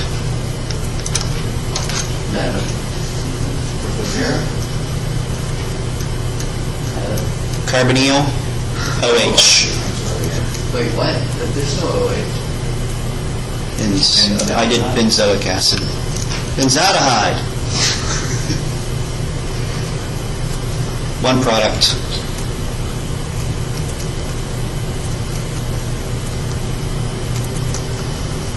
Meta. Yeah. Just out of curiosity, what would you say if somebody asked you whether hydrogen was an orthopara-director or a meta-director? If they asked me that, I would say yes. Because it's both, right? Yeah. Because it's ortho meta to hydrogen. I'd rather say neither, but there's both. Benzonitrile, what's that look like? Replace the BR on that second one with a C juncture on there. Activator or deactivator? Orthopara meta-director, which one is it? Deactivator cement. It's a deactivator because of that air, right? Yeah. Oh, I'm going too fast? She said that so quiet. I'm going too fast. What?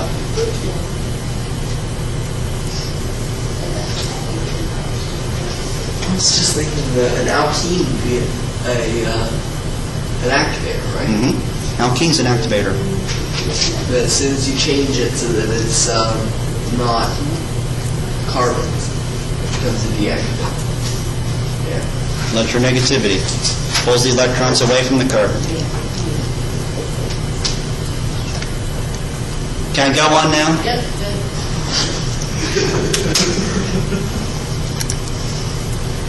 Benzene sulfonic acid. Or actually it's benzene sulfonic AC. What is that? There was a hole punch in the book. The Freon? No, my book was, I popped holes in it so I could focus into a loose leaf notebook.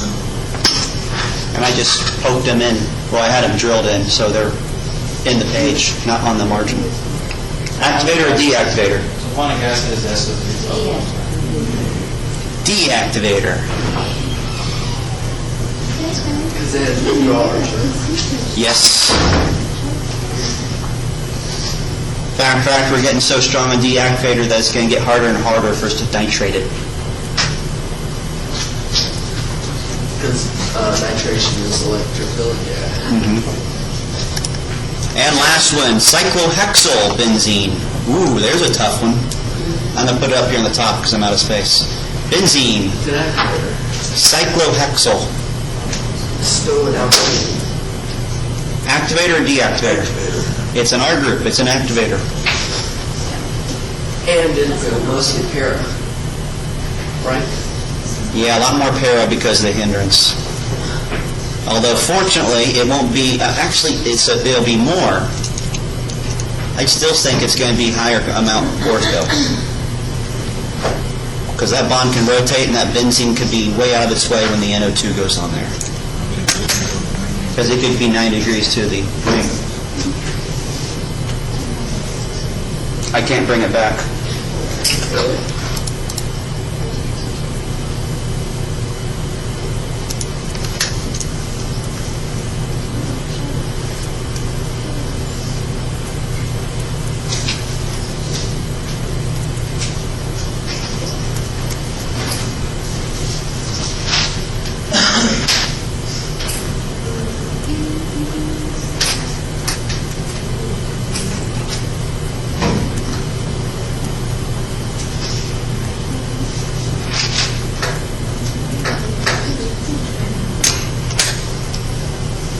I still think it's going to be a large majority is ortho. More than 50%. Are you asking for it? Nope. So just draw both products. There was these, there's a physical chemistry technique, I think it's actually done by the same test that did Hess's law for general chemistry, that has probabilities mapped on this based on what the R group is, and he could probably, using that stuff, you could probably tell exactly the yields, but we don't do that stuff in this class. Yes, ma'am? Did you have a question before I answered this? Thought I saw your hand up. Nope? Okay. Yes, sir. Could we do number 25 in the old book? Everybody's. That's too tough. Yeah. So how the following compounds can be synthesized from benzene? So basically, Oh, yeah, that's a good question. yeah. All right. 25. So number A. Oh, never mind. Just straight benzene. Yes, sir.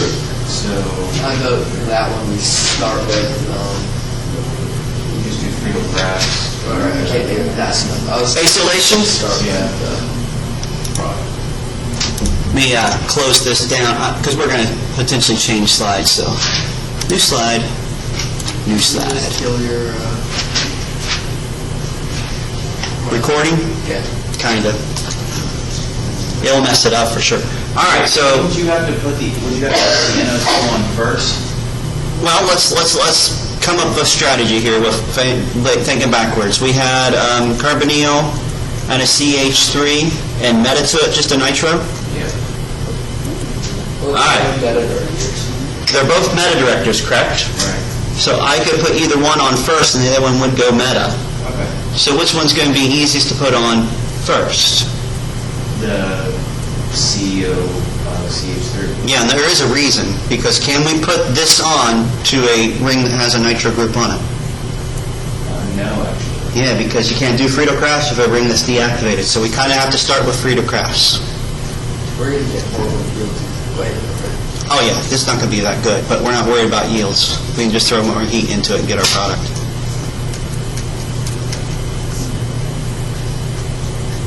Could we use a, I remember, I think it's like HOCCOH. We use that to get rid of the carbonyl and then put the NO2 on there, or would that help at all? We can do this. Well, I know, but I mean, would that change its status as an activator or deactivator? Yeah, if I did something from this back into a CH2, now it's an activator, and it would be an orthopair director. No, I mean, if you made it to, if you turned it into, if you just turned it into the thing that's got carbon O's to CH2s. Acetyl. Yes, that's still deactivated. So he's talking about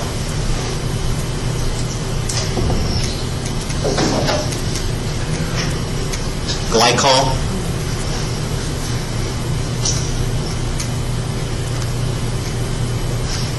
Protecting that.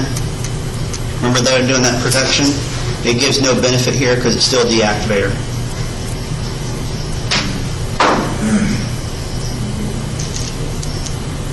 So we can do this in 2 steps.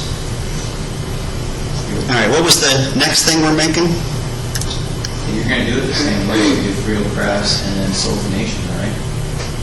I sure would. And They're both metas. So put the R group on first. Yeah. And then C is the same thing, but you have to treat with chromic acid to get the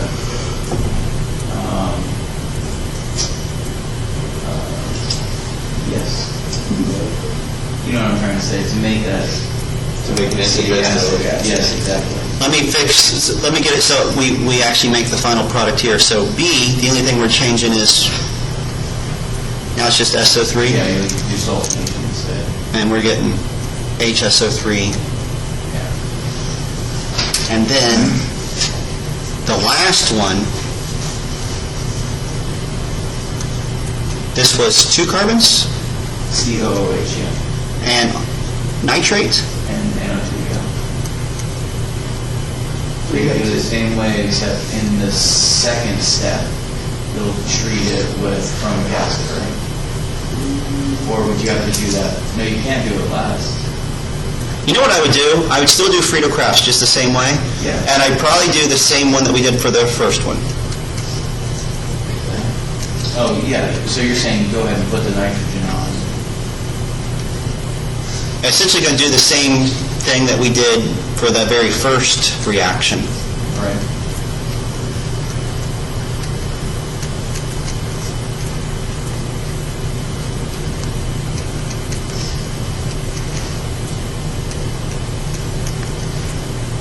The chromic acid won't affect the NO2, because you have to change that to COOH somehow, right? Right. I can't do this straight away. Best way to turn it into would be to do hydrogen and then a catalyst.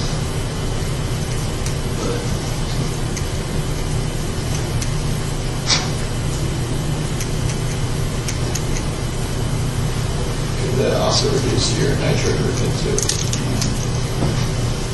Do you need? Oh yeah, I don't want to do that one. Thank you. Clemenson.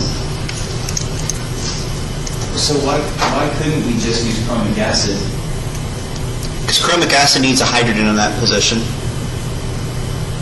I got no hydrogen I see. there. That's right, yeah. So use Clemenson. That will reduce just my carbonyl to CH2. Mozingo would too, but that's not in your book.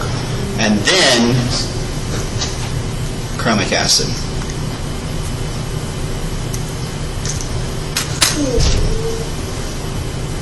Okay.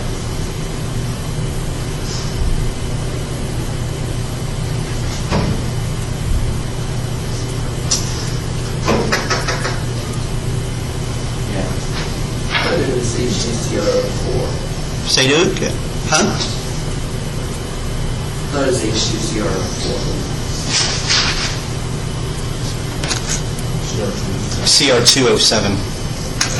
Don't we have another way of turning a carbonyl into just an R group, isn't there, other than Clemenson? Clemenson is the best way to do carbonyl and leave it alone. I did hydrogen and platinum, but Stuart correctly corrected me that if I had done this with hydrogen and the palladium, poison palladium, Yeah. I would get,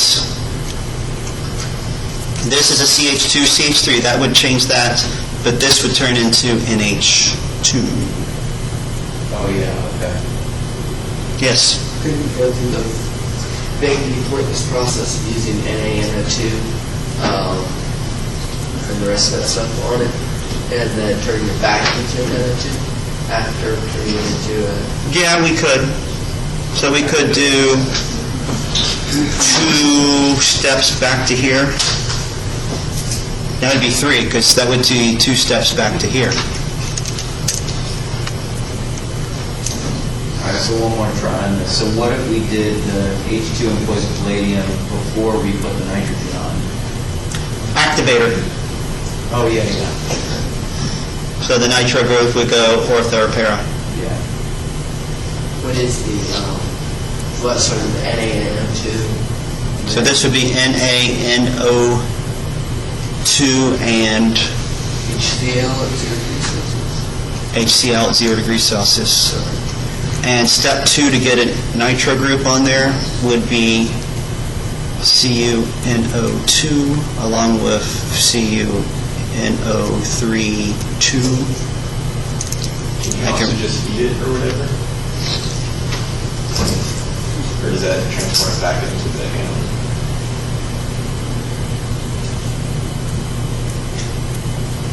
Because I remember if you heat it, you're visiting a salt, you can do something. Seems like just heating it.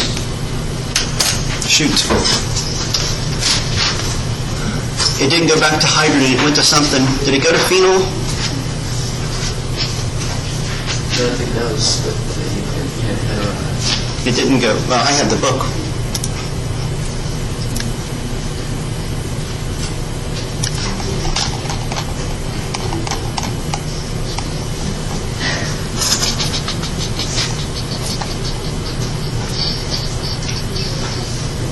Had to be phosphoric acid to go back to hydrogen.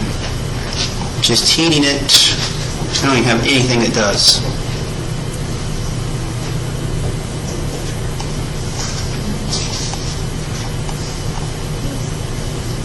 Nope.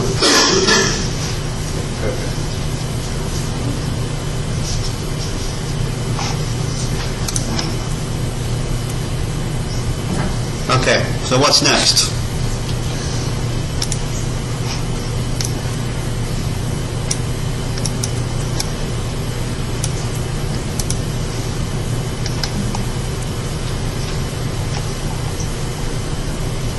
Here in the book, making sure it doesn't say something weird about sand miner.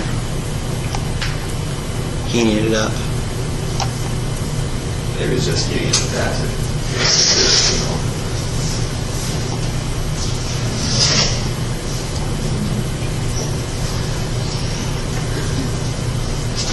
Unstable at high temperatures, that's what it is. All right, so I think I said if we heat it with acid, it turned into phenol, and heating it in general would likely do a phenol because moisture in the air. I think I might have mentioned that in class. I know it was one of those things, now that I'm reading it, heating it causes it to behave unpredictably, so we basically don't ever try to do that. That and it more like goes potentially violent. So I believe that was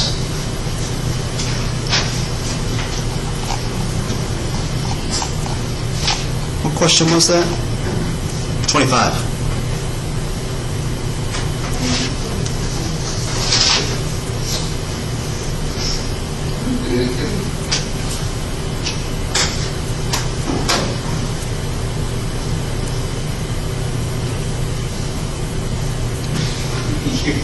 So, wait, what was the final step that we used to convert the arcane to OH? I'm sorry. Oh, chromic acid and heat. Okay. So the best way is to use the Clementson zinc, poison zinc, Yes. turn it into two things, or just the carbon, and then chromic acid and heat. I just forgot, since we were in the discussion. Because we went all over the place? Yeah. Because Zach tried to send us down the rabbit hole of all the possible, all right, what's the worst way to synthesize this and get the most horrible yield ever? All right, let's make this in 25 steps, a minimum of 25 steps. Do it live on Friday. Oh, you guys aren't going to like lab on Friday. I'll go ahead and mention that. I'm going to have a video posted rather than a procedure. I'll have the procedure at the lab. But the biggest reason I'm doing the video is because you're going to be doing a titration with your stuff you made.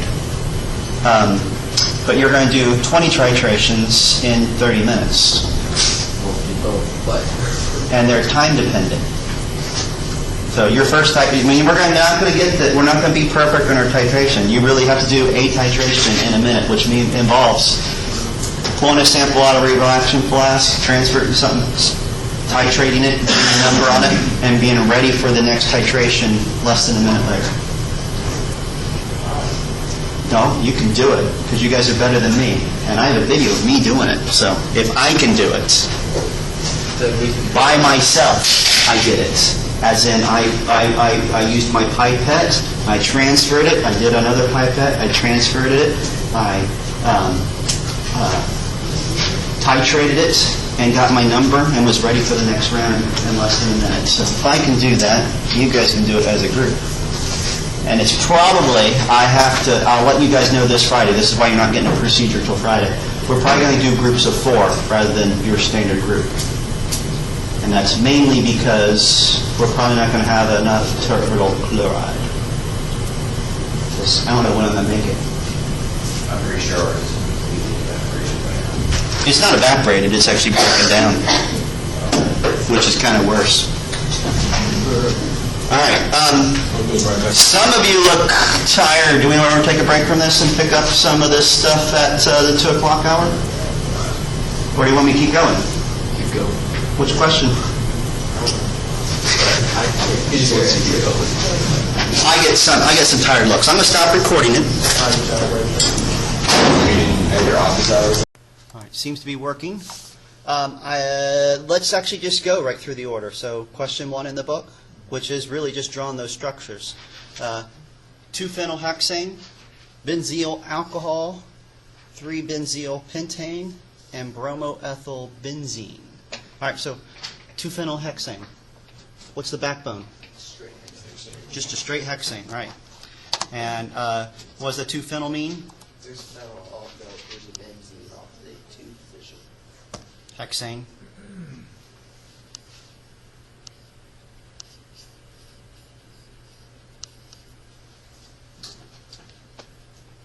Piece of cake, right? Any of those that are actually even remotely difficult, you'd say? Benzyl alcohol. Benzyl alcohol. What's different about that? Is it a common name? Isn't it? It's actually considered IUPAC. Benzyl does count. Benzene with alcohol on it. It's not that. That's phenol. It's got a CH3 on it. Benzene with alcohol phenol? Yeah, benzene with alcohol is just phenol. This is benzyl. Benzyl was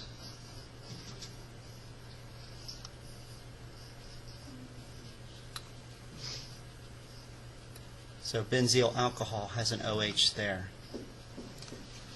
Another acceptable IUPAC name would be well, this is 1-phenylmethanol or phenyl 1-hydroxyl. No, yeah, 1-hydroxyl 1-phenyl methane. Well, that's why benzyl was created. What was the first one? That was the 2-phenylhexane. Phenolhexane. Yeah, the benzene ring is a substituent. Would it have been more simple to have the benzene ring as benzyl and the benzene ring with the methyl off of it as toluol?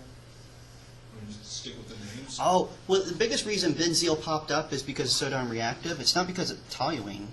It's the benzyl position. Okay.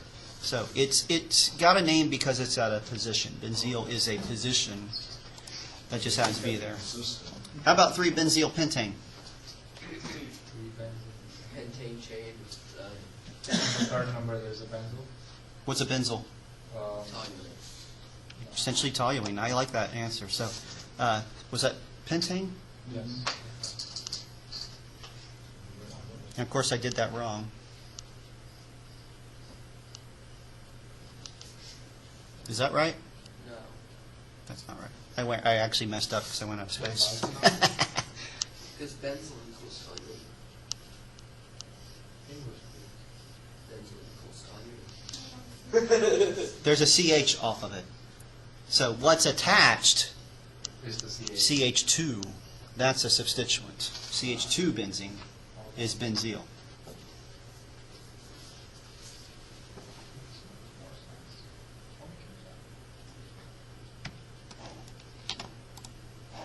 And last one, bromomethylbenzene.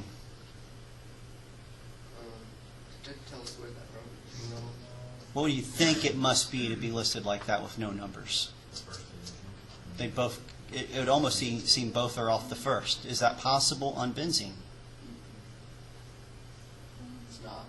You can't have two things coming off one location on a benzene, can you? So it's a parent. Does it come out of Is it three bromo Huh? different places? attached to benzene? Is it benzyl bromide? It's the only thing that works, isn't it? So what you call that, like benzyl bromide? No. The methyl benzene is toluene, right?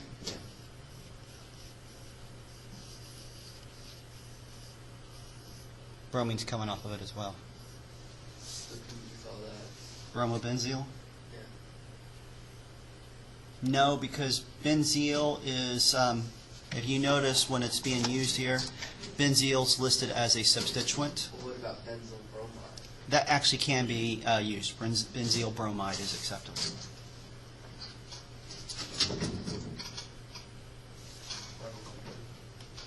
He's breaking the chairs. So you reckon the place. We're gonna get kicked out of the horse building. Actually, just to make sure we won't get in trouble next week, I'll actually do it in the room with the skeleton. We have a horse skeleton over there. Yeah. All right, question 2. On to some reactions. If electrophilic addition to benzene is overall endergonic reaction, how can electrophilic addition to an alkene be overall an exergonic reaction? That's not problem 2.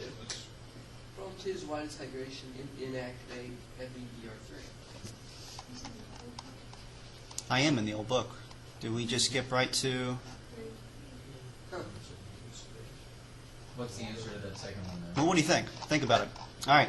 What it's saying is electrophilic addition of benzene is an endergonic.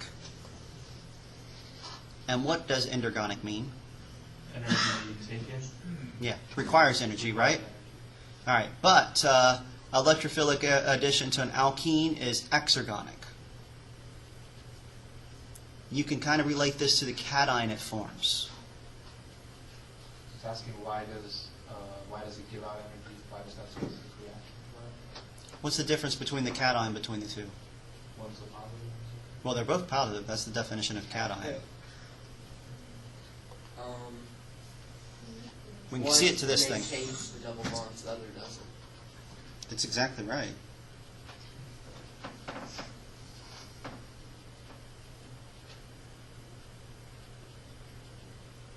Essentially what's going on is the electrophile being added on, being more electrophilic than a hydrogen it replaced, we're pulling energy away from the benzene ring, and the benzene ring was already kind of stable. So we're hurting the stability of the ring, therefore it's not actually a favorable process. It does happen because it's not impossible.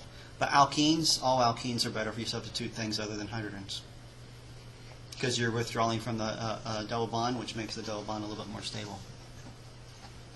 All right, so 3 then. Why does hydration inactivate iron bromide? And what do we mean by it's inactivating it? Well, what is iron bromide acting like here? It's a Lewis acid.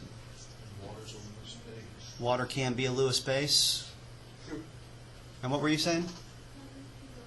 You don't like my answer? No, What? I didn't hear what you said, though. I'll say something about the pair electrons. That's exactly it. The pair electrons, we don't want them on the iron. It actually makes the iron stop. Water has lone pairs. Lewis acid, Lewis base. All right, so is this 4?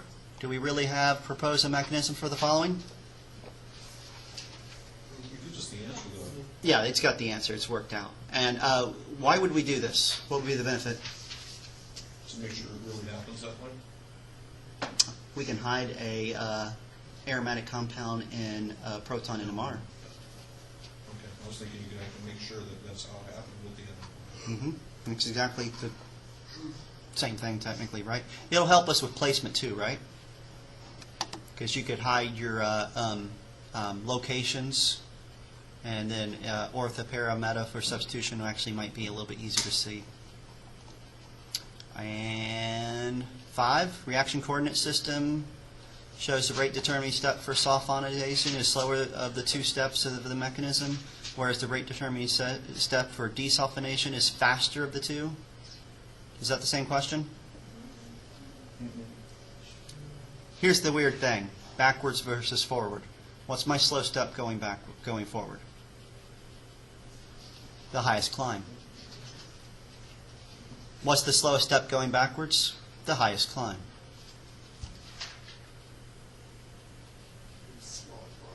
Like if you're riding a roller coaster and they put you on it backwards, the last thing you do is go up the steepest hill. And what's the first thing you do if you do the roller coaster right? You go up the steepest hill. You think that illustration's in there? It probably isn't, because it's how they're doing that question. How about 6? So the mechanism for the generation of the acylylium ion if the acid anhydride is used instead of acylchloride for the source of the acylylium ion. Yeah, that's our question 4. That is yours? Well, question 4. Well, it's the wrong number, but that's okay. Basically, they want to say, where is it? Redo this mechanism with an O here, anhydride. What's weird is we really can say this Cl is now an O, and whatever the other part of it is going straight down here. So just it goes down. The Al still attached to the O still helps it become a good leaving group, and it comes right off. We still get the same acetylide ion. Is that what they're wanting? Yeah. Because really the Cl is a decent leaving group, the aluminum chloride. The O would be a decent leaving group, but the OR would be a decent leaving group, but the AlCl does help it remove. You said O instead of chlorine? OR. Oh, okay. O and then R going down. It's still, technically the lone pair on the O still attacks the base of the Lewis acid aluminum chloride.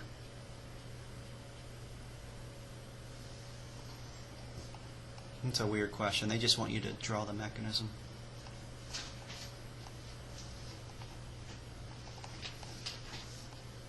Do you have 7 the same as me?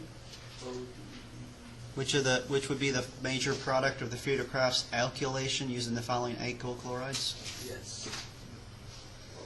We're looking really at which ones rearrange here. So the CH3CH2Cl, it won't? Guaranteed? All right, so You're talking about A, right? yeah. So A is just CH2Cl3. Oops. And we're going to put it onto a benzene ring.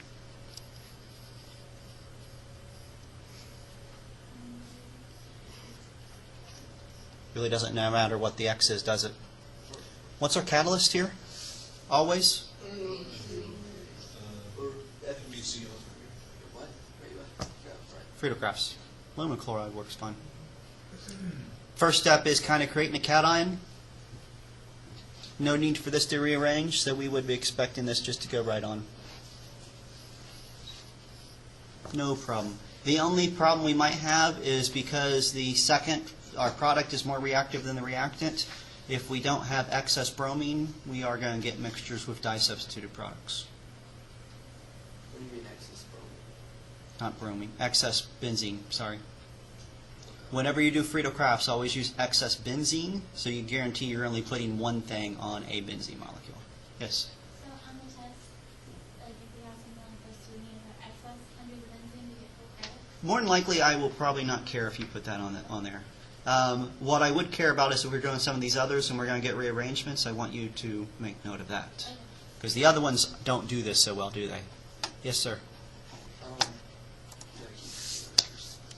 So B, we're just adding in one more carbon. What's my problem with B? it could rearrange. Will it rearrange, though? Is it a could or will? I mean, it could, but it probably wouldn't. There's no... Wait, yes, there is. Yes, Because it absolutely. creates CCC cation, which is primary. That's going to be able to easily do a hydride shift, make secondary, and we'd probably get isopropyl added to the benzene rather than propyl. But we will get some. You will, yeah. Secondary to primary is not such a big benefit that we get only secondary. So, What about primary and tertiary? primary and tertiary, you're going to get almost nothing but tertiary. So it's probably safe to say this is a 30-60, 60 on isopropyl, 30 on N-propyl. That seems like a reasonable number to throw out there.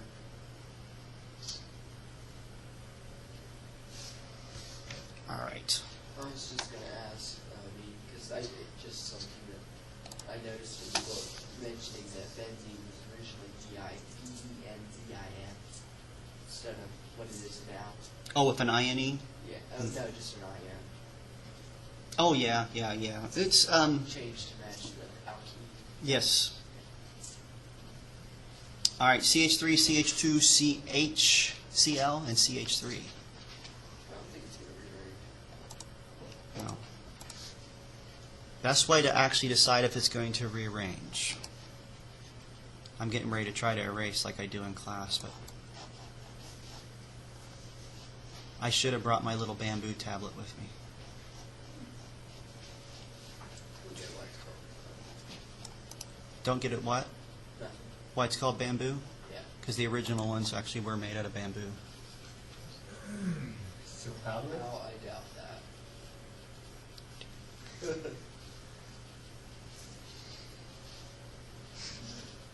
Even if it did rearrange, it wouldn't make a difference. Yeah, I was getting ready to ask. So it makes this secondary one, but a simple methyl shift. Put it here, but that would move the cation too, wouldn't it? So what we would have to shift is not going to give me a better product. I can't get this one to turn into a tertiary and keep the charge in the same location. I can't just move the methyl there. So I don't expect this one to rearrange that easily. Why couldn't you move the Ooh. stuff with that? We can move the methyl, Well, yeah, but why we would- have to move it and the positive. So the charge and whatever we move it with swap places. So if I move this one here, the cation goes to a primary location. We're not going to go from secondary to primary.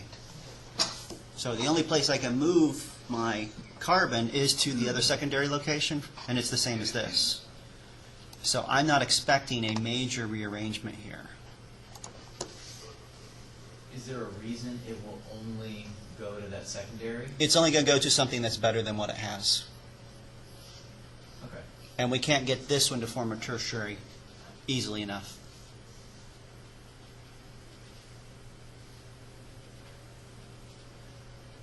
Now, it seems like your book says it does form tert-butyl, the solutions manual. Does anybody happen to have the solutions manual? I mean, you've got it on the. Is the solution I have it, but Is the solution made of it's, you have it. Who, me? No, you all have it. I posted it. Oh. Oh, okay. Is it thorough? Is anything thorough? No, they only have this. They only have the one. Okay, so they're not rearranging it. For some reason, I was thinking they had it rearranged on this problem. All right, that's C. D. Any chance that's going to rearrange? No, it's tertiary. That's going on as tertiary. Don't even need to write that one out. Tert-butyl chloride, not going to rearrange a tert. That's going on as tert. So Do you mind explaining a little bit in detail, when you say tertiary, what you're saying? the carbon has 3 methyls off of it, Okay. and then a halogen off of it. It's going on just like that. It's a tertiary alkyl-halide, or so when it forms its cation, it's going to be a tertiary cation. That's standard right, just like that. That's all I want to change. Yeah, not going to change. Now we will have to worry about this one. It is isobutyl. So back here.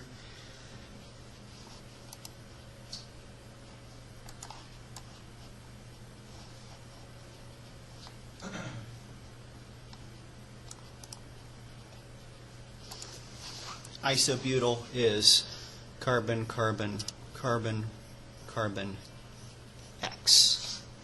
It's going to form carbon, carbon, carbon, carbon cation.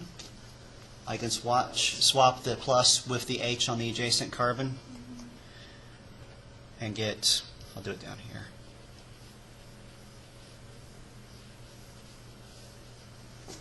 Primary goes to tertiary. Tertiary is way better. We're going to get pretty much nothing but that. This is more like a 90-10.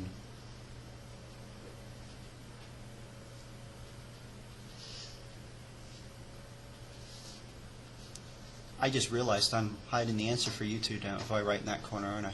Yeah, you guys don't need to see it. Even if I move, the monitor's in the way, isn't it? She's like, no, this one's simple, Taylor. You could write that one anywhere. I got that one.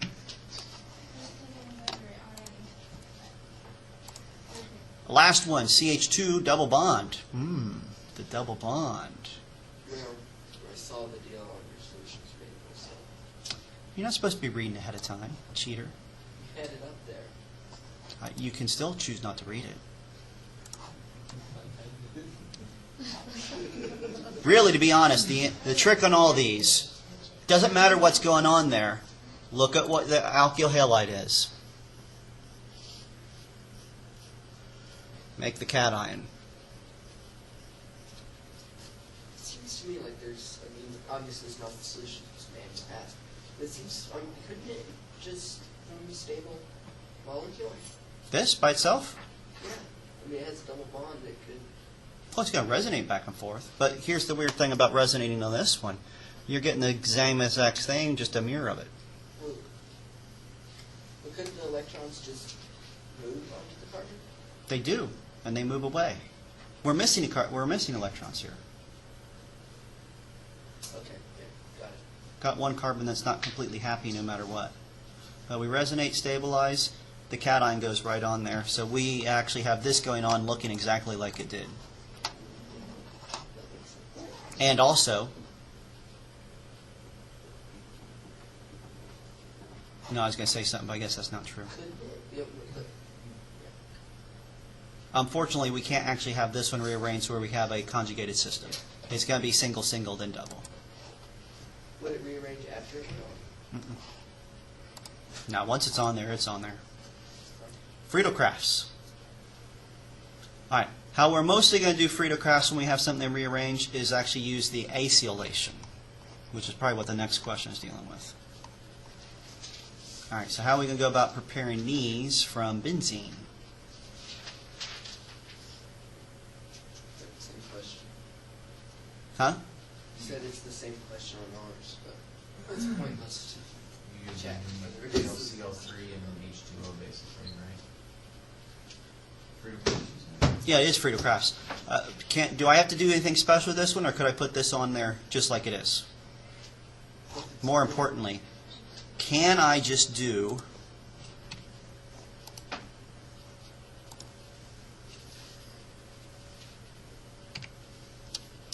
come on. Oh, that's because I put on laser pointer. What is laser pointer? Looks like a laser pointer on the screen. That's it. Doesn't it already look like a laser pointer on the screen? Kinda. It's just brighter and kind of got that phase out to it. That was... How many carbons was that? 4?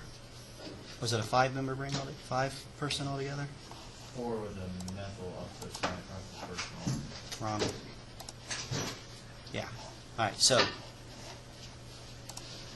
could I put it on like that? Might rearrange.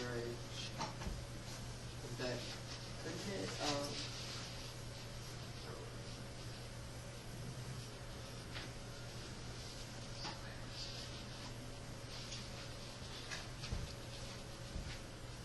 Any benefit to it moving? but it could. That would work, right? It's just going to go from secondary to secondary. That's not even a big enough pull for it to move in, and it's not going to go primary. You see any methyl shift that gives it a benefit? I don't think so. No, because they have to be. I'd have to have a methyl off of here or a methyl off here to swap with it. I get no shifts. There's no reason I can't just do this Friedel-Crafts. Alkylation.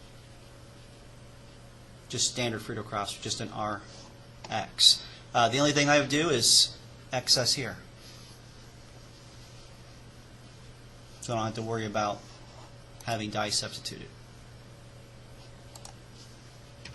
Now, the next one is going to be challenging, and I know that right off the bat because primary.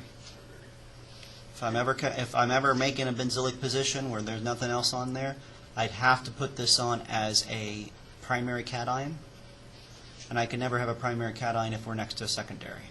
But you could do distillation. And that's how I'm going to have to do it. Well, that's one of two ways. Coupling reaction works as well.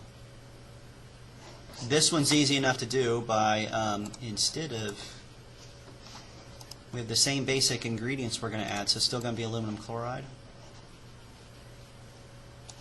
But since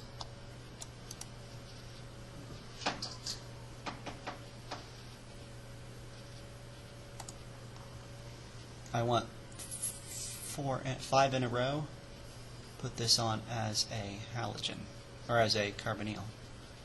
Ew. Let me fix that. That looks like I'm putting V on there.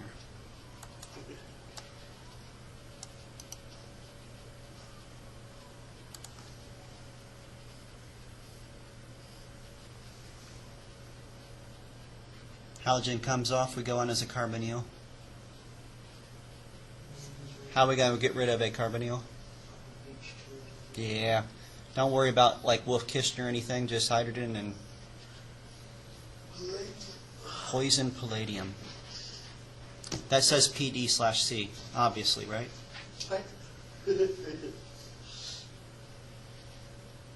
What the hell am I writing? Taylor was clearly drinking when he wrote the lecture notes.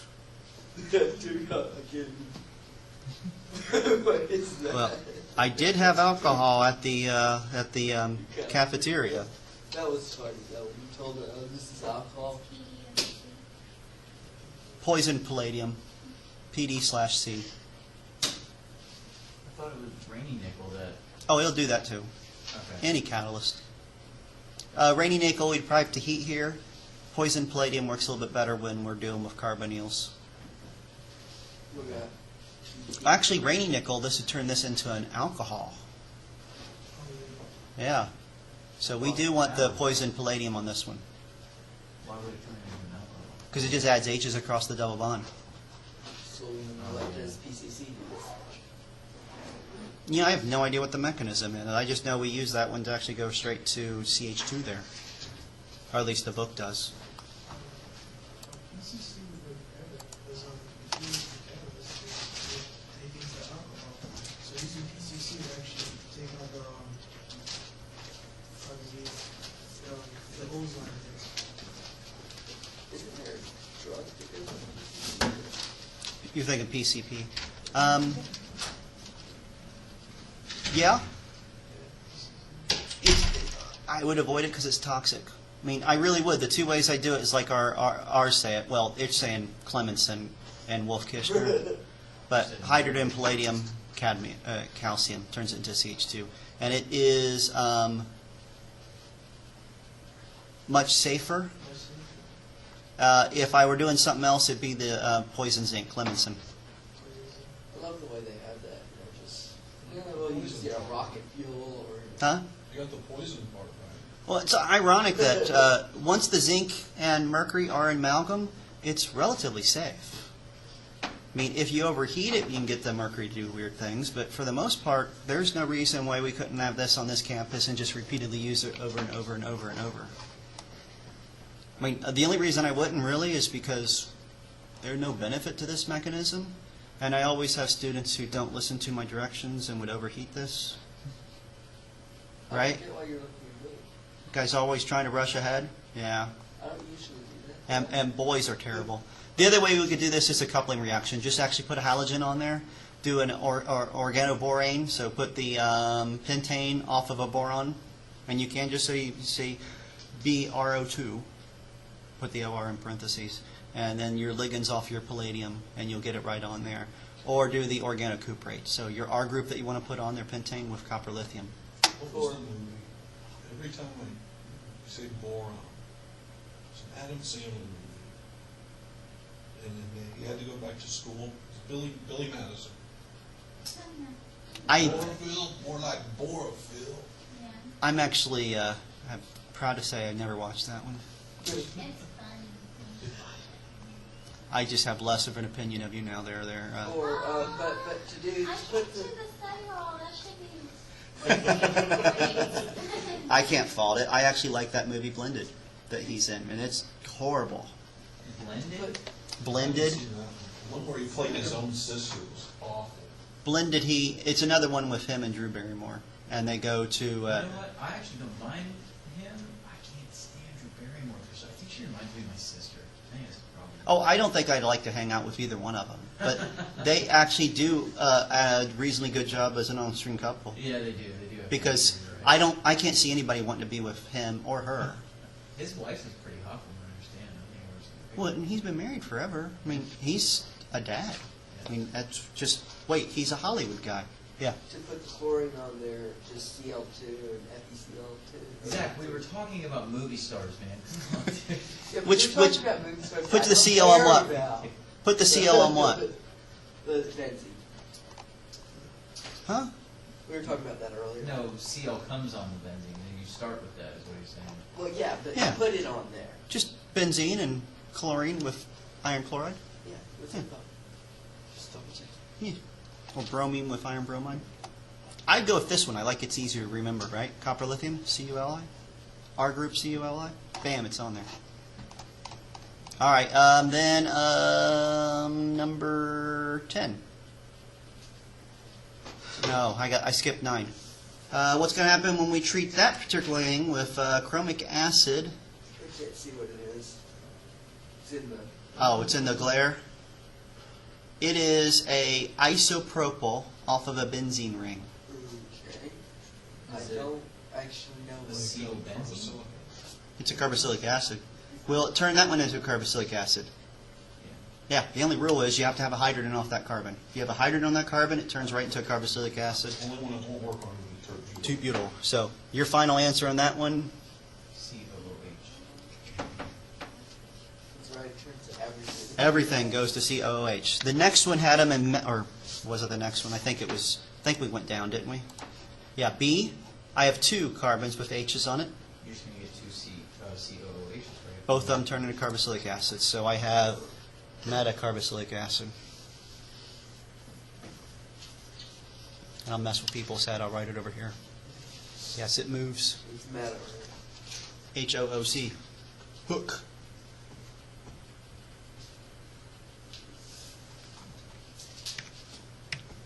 All right, next one is 3 steps. Was that what I saw? No, just 2. All right, bromine and light, and then CH3O. Bromine and light. Where's it going to put a bromine? Just on the methyl, right? Uh-huh. So benzyl, But it'll become CH2Br, right? CH2Br. The hydrogen comes off, right? And then CH3O doesn't, that's from Yeah, that's last just chapter, about doesn't that make it? bromine, Yeah. so you get an So- ester, right? Benzyl ester. So, Yeah, you get CH2O. full thing. Well, I got it. I don't know if it's right. It's right.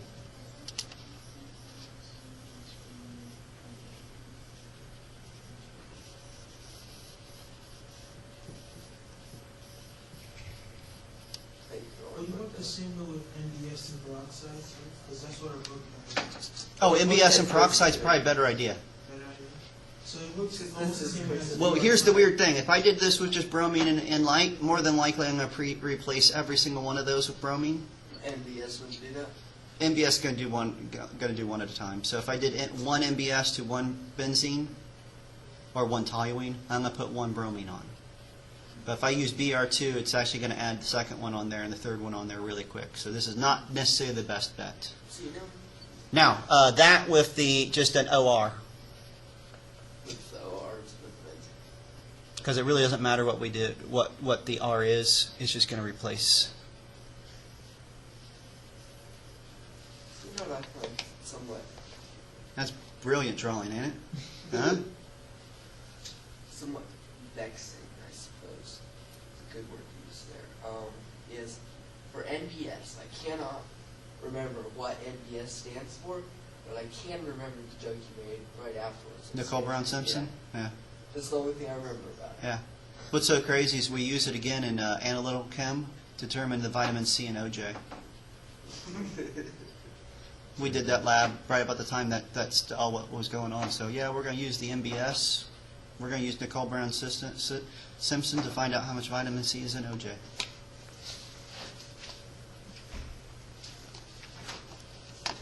Probably the coolest part of that lab is I actually made my own orange juice. It was orange, but it had varying amounts of vitamin C in it. I don't know what it would taste like. Because I'm pretty sure it was Kool-Aid, orange Kool-Aid. And I just put some vitamin C in it. So it probably still would just taste like orange Kool-Aid. All right, so this next one, what's the bromine and light going to do? Dash bromine, methyl. And then what's the CN going to do? Replace the bromine. And then what's the H2 and rainy nickel going to go to that CN? You're going to turn it into an NH2. So we are going to have how many carbons between the benzene ring and the nitrogen? CC2. Well, that's, so H2 and rainy nickel is going to make an H2 on the end of that? Is that what you're saying? Yep. Going to add H's across the triple bond. We'll do both of them, right? We'll never try to stop that halfway. We're not going to try to make an imine that way. So then the bromine comes off with the cyanide. Yep. It replaces it just like before. The OR replaced the bromine. This one, the CN, replaces the bromine. And then the H is added across that double bond.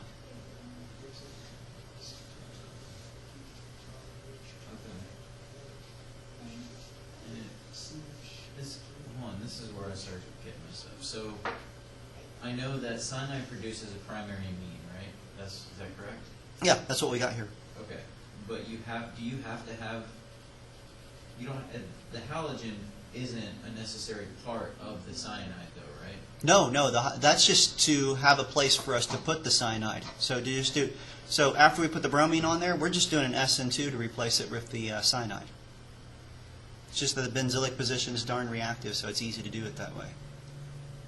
Okay. So it's not the cyanide that makes the bromine come off then, It's the nucleophile aspect of the cyanide that makes the Okay. bromine come off. and then H2 and rainy nickel Add across the double bonds. adds across the double bonds. Okay. I'm warning you, I'm going to forget that, so. Oh, of course. Why would you remember this crazy stuff? All right, 10. All right, it shows us all the things. Well, it actually shows just A, doesn't it? Yeah. All right, so making benzaldehyde. Can we just do a single cross acylation? Remember with formaldehyde going on there, it wasn't so great of a reaction because formaldehyde, didn't I do it? Does it show it here? We have to make it in Why would we use formaldehyde? because you want to just add a single carbon.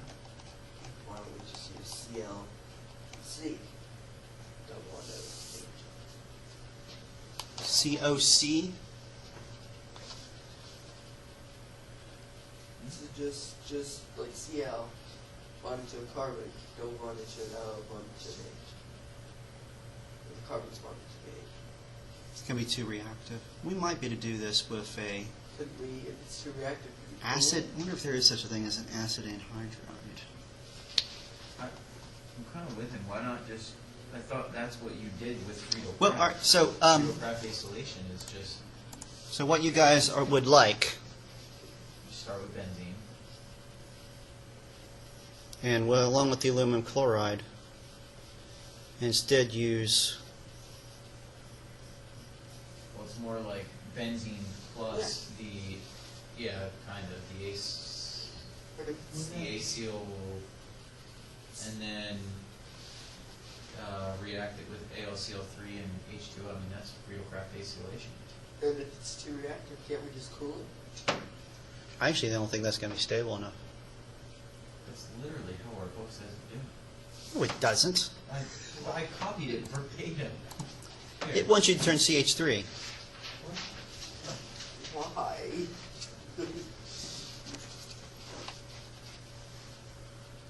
And you'll end up with this. You'll have HCl. It's an R. It's an R. What's this one? There'd have to be an H. If it's an Oh, I R, I see. got no problem doing it with her. It's the H on there that I don't know if I like.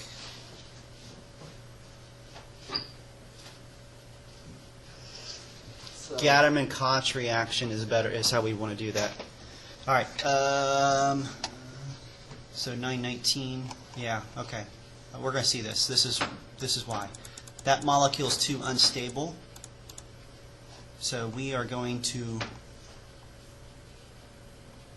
do a high pressure mixture. This formal chloride's too unstable. So we're going to make it as we need it. So high pressure CO2 and high pressure HCl will form that, and then we do it in loop. So yes, we can, but it's a bit too unstable to do it easily.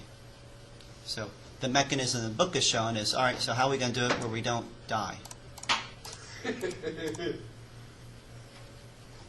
why? Risk is our business, right? And you are under the age of 18, no explosions for you, so you can do it. But if we just put a methyl on there first, that methyl is a benzylic position, turn it into a bromine easily enough, turn that into an alcohol easily enough, and then turn that alcohol into a aldehyde using NaOCl or PCC. Boring. Wait, why PCC? PCC was the oxidizer that stopped at aldehydes. If you used chromic acid or hot NaOCl, you actually went to carboxylic acid.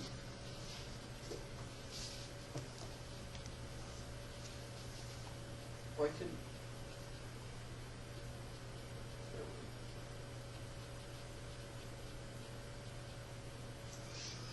You know, so he fixed the desk before, now he's got his feet propped up and they're all messed up again. These kids. All right. Dye substitute. All right, we're going to name first. So, A, what are we going to name that thing? Wait, what about the others? Oh, that's right. A was solved. We didn't do B, C, D, or E. All right, so styrene. Don't remember what that is. Yeah, I don't remember. We have to before Friday. Do you remember what styrene is? How could you not? You know what makes styrofoam? Isn't that what makes styrofoam? That's styrene. Why? I mean, this just, I don't get the name for that. Like, maybe, I could see like, Vinyl ane. Really? Vinyl phenyl. Vinyl benzene. We are starting with benzene, right? Yeah. Got to put an R on there at least, right? Yeah, why don't we just do ClC double bond C? We're kind of acylation. Do you want a carbonyl? Or just...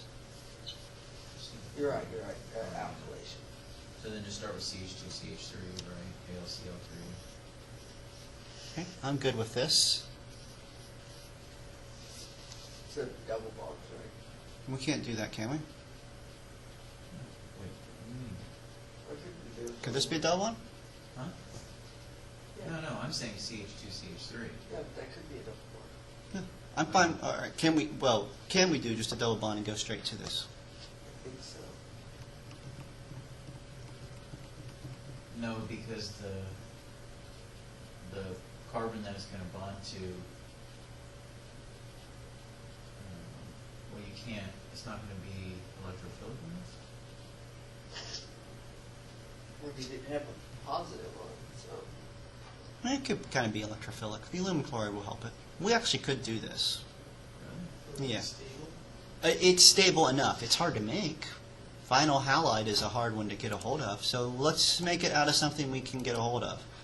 And then- Ethyl halide.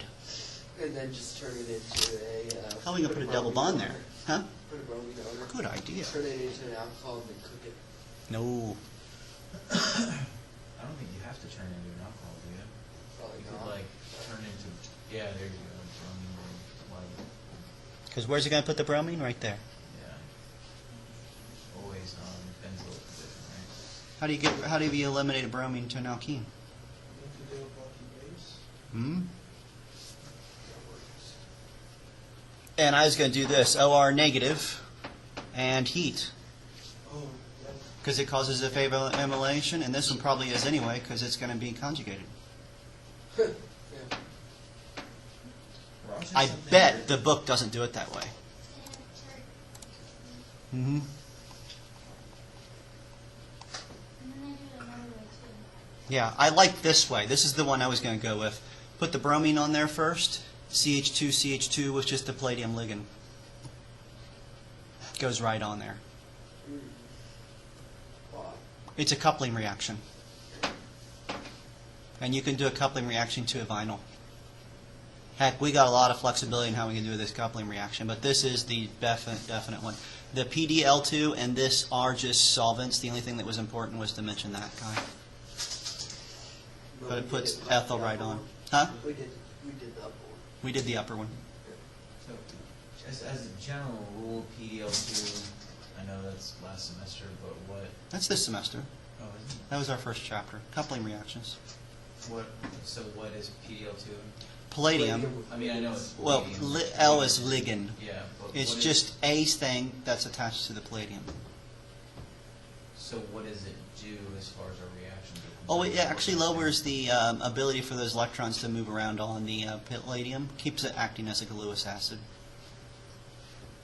Okay. And it's perfectly inclined to call it PDL2. Because it turns out there's a lot of L's, and they all do something different. They help certain reactions go a certain way. They help, you were mentioning earlier about this morning about the stereochemistry. Certain palladiums will actually give you certain stereochemistry isomers. This one doesn't care, because what we're doing here, we just need the palladium with two ligands on it. So what is the tertiary nitrogen? How is that going to help us get a double bond CH2? It's not so much helping that, it's a place to put the bromine. It's a what? It's a place. The bromine, when it since the ring is nucleophilic, the bromine leaves the electrons behind when it attaches, so it doesn't leave as a Br negative. Okay. The nitrogen helps take the bromine. It has the lone pair on it, so that it has a place to neutralize that bromine. Okay. So that's actually a place for the bromine to go. Mhm. I gotcha. So if we said that A also stood for L, ligand, so A stands for ligand, Hmm? put a Palm Pilot instead of the palladium ligands. What? A Palm Pilot? Those were around before you were even. I was How going do to you know what say, a Palm Pilot how do you is? even know what a Palm Pilot is? Amy won one of those when we were still at UF for the ACS conference. All right. I have a Palm Pilot that has an oscilloscope attachment. Why? That's, because it was. How would the screen be fast enough? That's, All right. it was cheaper C. than buying a real scope. 1 bromo, 2 phenyl, ethane. Oh, wow. Oh, that's a good one. Let me draw it. Oh yeah, but that wouldn't be difficult, would it? Why not? Because once you draw it, I can say. Yeah, because you could just put BRs on either side of that. Could you? Why not? Well, if I put them on both sides and I go to remove it, which one's going to come off easier? The one that's not in the benzoic position. But if we were making it from benzene, Hmm? okay, then we could just do BR, C, C, BR. What if you started with Ooh. like styrene? Oh, wait. I like what you're talking about there. All right.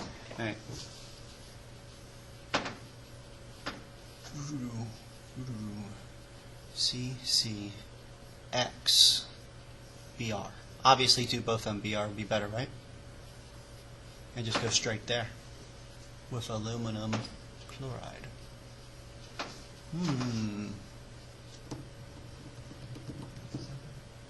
Here's the problem. Remember how we had to do bromine in excess?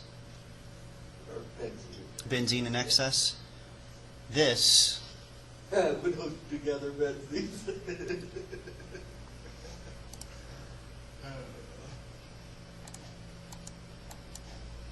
So Chris, you said something, what you wanted to do? Start with styrene? Styrene, but what do you need to put the bromine on the least stable position?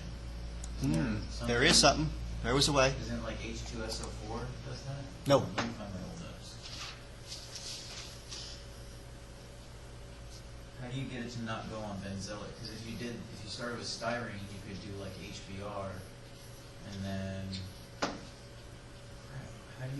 what do you use to put it on least stable? BH3.THF. What is it? Wouldn't that work? BH3.THF. It's a two-step reaction, BH3.THF.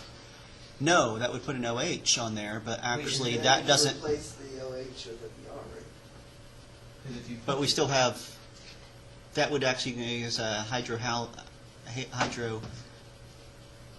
so we'd have an OH and a BR on there. There's a way to put HBr across here. So this is HBr. There was a way that we could do that would guarantee the bromine went on the second position and the first position was a radical, and then we neutralized that radical. with like peroxide.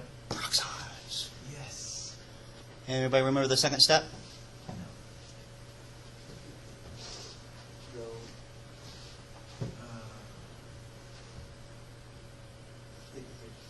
But so hold on. Oh, H2O second step to get to. To get the Oh yeah, yeah. H2O2 and OH? So the HBr itself would just go to the least stable position. You wouldn't, or well, you'd have to. BR goes on first. When we do HBr by itself on an alkene, H goes on there first, always goes to the side with more H's. Because it makes the cation, the positive, on the more That's right. stable position, which would be benzylic. That's right. So this, HBr with peroxides in there, the BR goes on there, and then we have the other one as the free radical. Right. And the free radical will be on the benzylic position. So your book is going to have this for sure, and it's going to be just, HBr and peroxide. They didn't even bother to, they didn't get creative at all, did they? Wait, so you can just stop there? Mhm. Yeah. What did you do as your lesson? You used H. You know what? I actually put this down because I got them mixed up. This HBr and peroxide will just go on there. So I don't need, this is Okay. not even necessary. I'm just going crazy. Now, I saw something in the answer key I'm not sure I agree with, because they are asking us to do the same thing, but now it's phenylethanol. That I could do with the way I was prepared. See you. See ya. So yeah, we can. I was pretty sure THF BH3 did not do that on benzylic.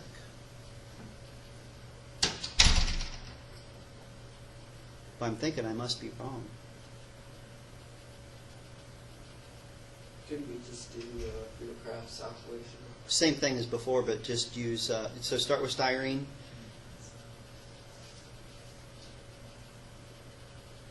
You know what I like more than what the book has? So on D, they're actually saying, on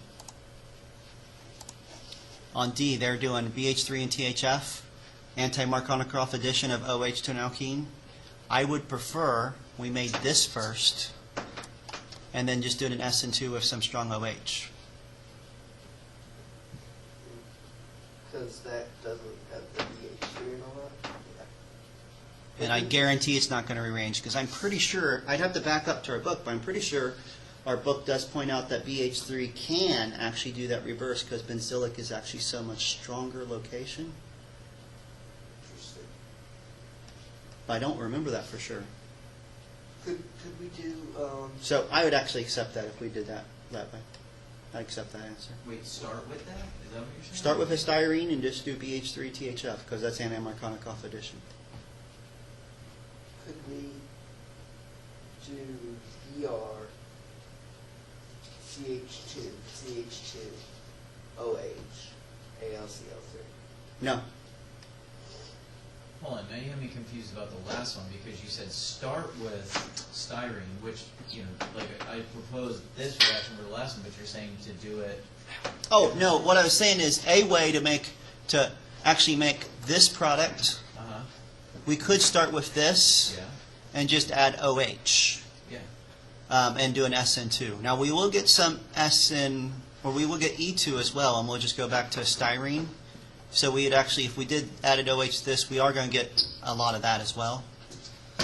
So I think the only way to get this might be with BH3 and THF, and then the basic hydrogen peroxide and OH.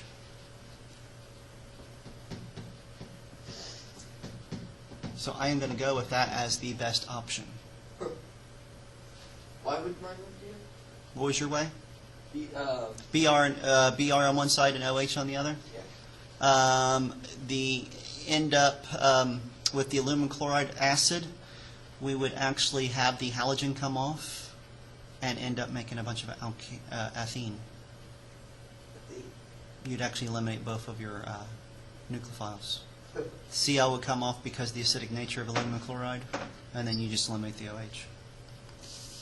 You destroy your acid, or you destroy your Lewis acid. Get acylation.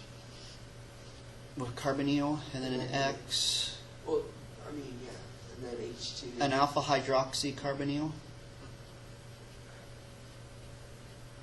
It should work. What do you mean by alpha hydroxy?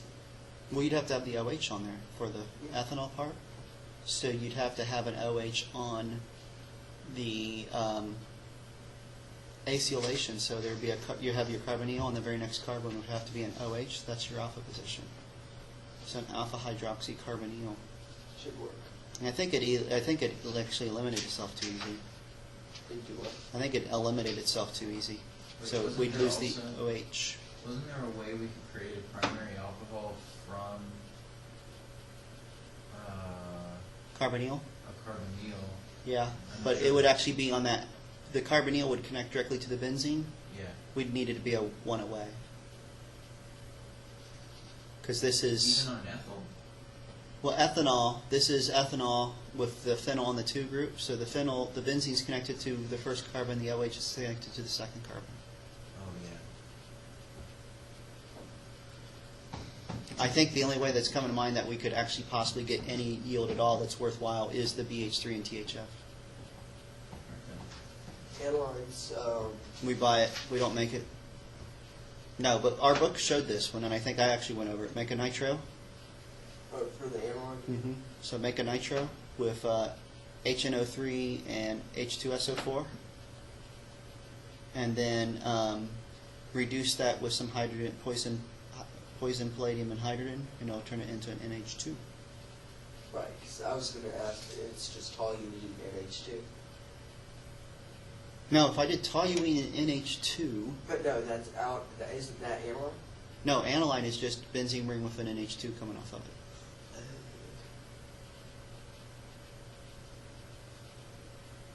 What if you wanted to make toluene and NH2?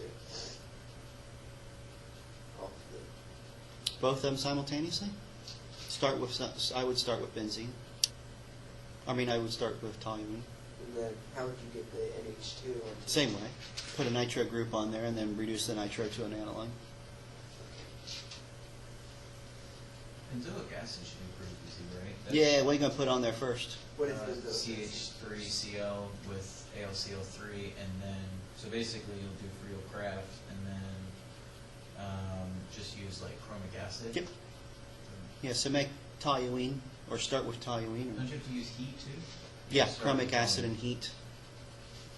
Oh, well, yeah, I guess you could just start with toluene and use... Well, it actually says start with benzene, so I guess we do have to make toluene first. So then, yeah, just CH3Cl. But really, it could be any alkyl halide. You just have to put a carbon on there that's got at least a hydrogen on it.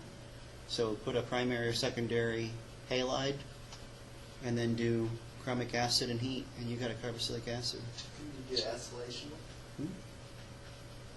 Actually, you can't, because No, because if I could... acylation is a carbonyl. I don't have an H on there. I have to have an H on that the benzylic position to turn it into a carboxylic acid. Exactly. Yeah, 'cause Wait, just well, so you I told thought- me when you tried to do C. Benzoic acid is phenyl to a C double bond O OH, right? Hmm? So why couldn't you just do? I guess we could do Friedel-Crafts with, it'd have to be an H on the end.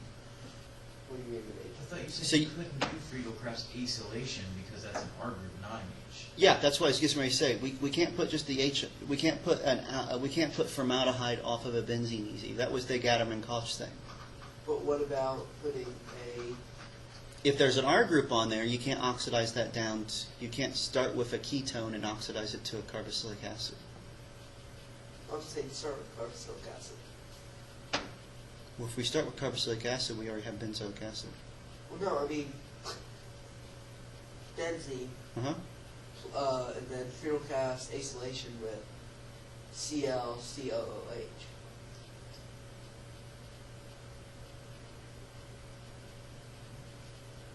No. Same problem with the ClCOH.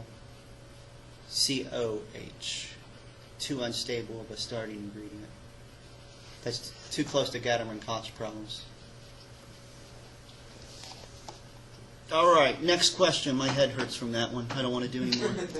Name the following. What are we going to name A?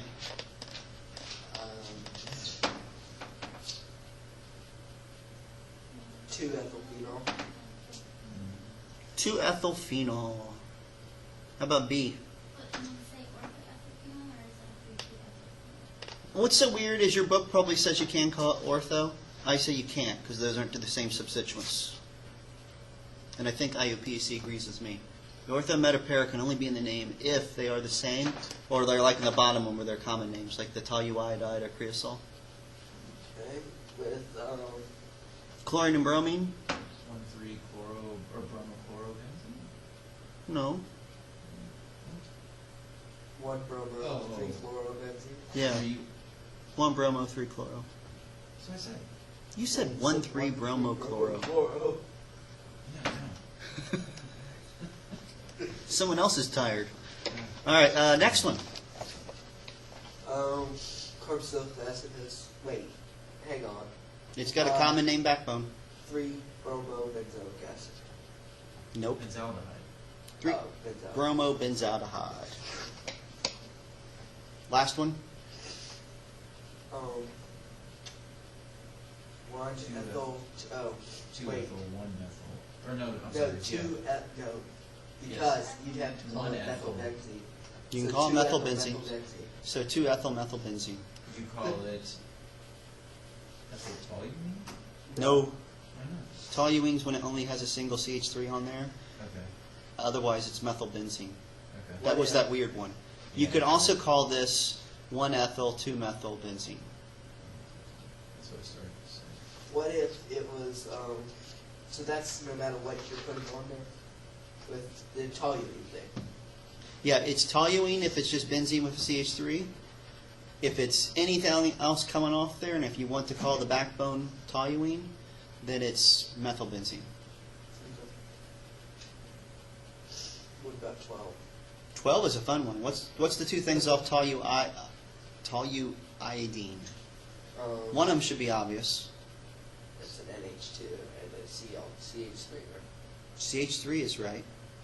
NO2? No, that's 2 CH3 is a xylene. I'll help you. Scroll down just a bit. CH3 and NH2. I was saying 3. Yeah. I should have said close. I really should have now I think about it. Because you said NH3. And that's why I said no, but I should have said close. Creosol. Creosol is CH3 and OH. Um, Now, even though these are two separate groups, we can use ortho and meta on those. Wait, on B? Because it's common names. Yes. Huh? Your toluene NH2 and CH2, right? Because it's opposite. NH2 and CH3. Doesn't D violate IUPAC? Yes, it does.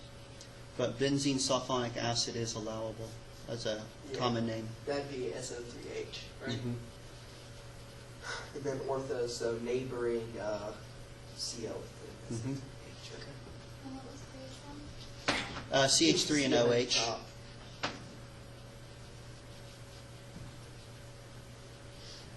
Here I'm creating a study sheet, not one that gets useful on the test. So I'm typing it up. You have normal office hours on Monday morning, right? If I decide to come to school. Why? What are you going to do about it if I don't show up? I would come to your house. Oh, yeah? I could even give you my address. I'm still safe. What? He's going to turn down the road and say, Taylor sent me out someplace to get murdered. I'll just bring my Enduro, don't worry, I can go anywhere in that thing.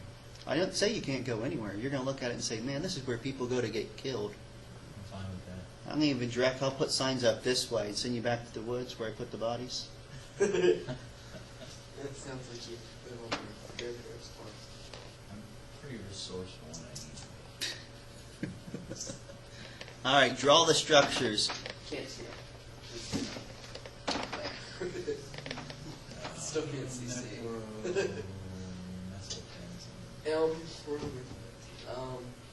Isn't that still violate? No, because, yeah, that's no, it does violate IUPAC. Nope, methylbenzene can be considered a backbone, so we can't actually say methyl.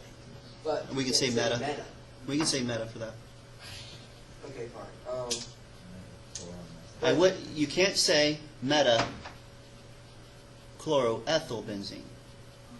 Because it's not a common name background. Methylbenzene is a common name backbone. Okay, but it's not neighboring.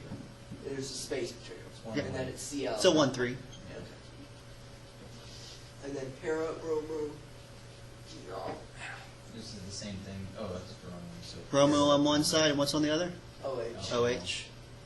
And then Ortho. nitroamine. right next to each other. And what are the two groups? It's a nitrogen and NO2. And yeah. NO2, NH2.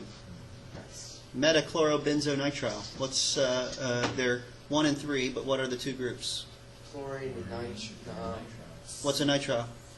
C triple bond N. Yeah. C triple bond N. Cyanide. 2-bromo 4-iodophenol. 3 things. What's at the number 1 position? OH. OH. Yeah. What'd you? I broke last week, I got one off eBay, Oh my goodness!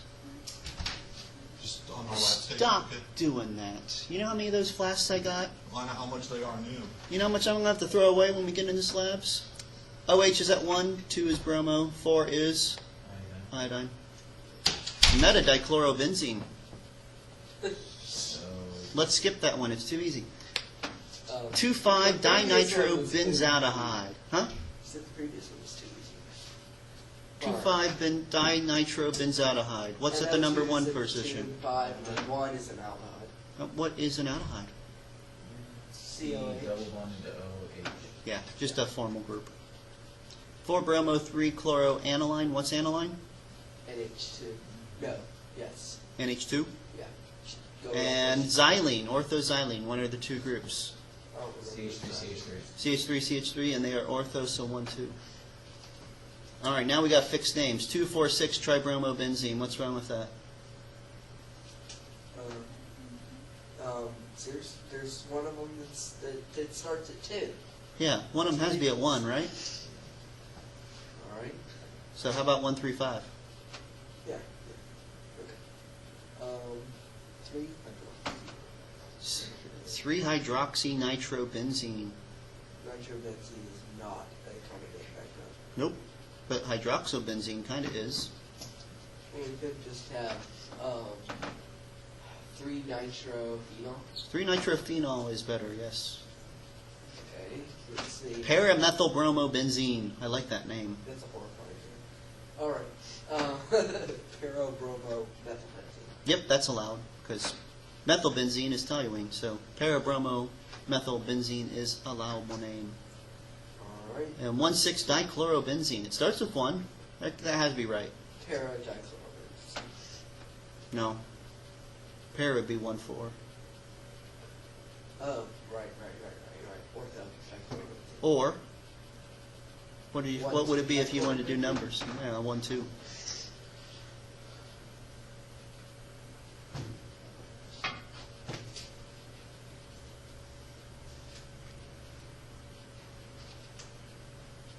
Look, that's the I'm thinking about moving my hand down here and scrolling down, but it seems like a lot of work.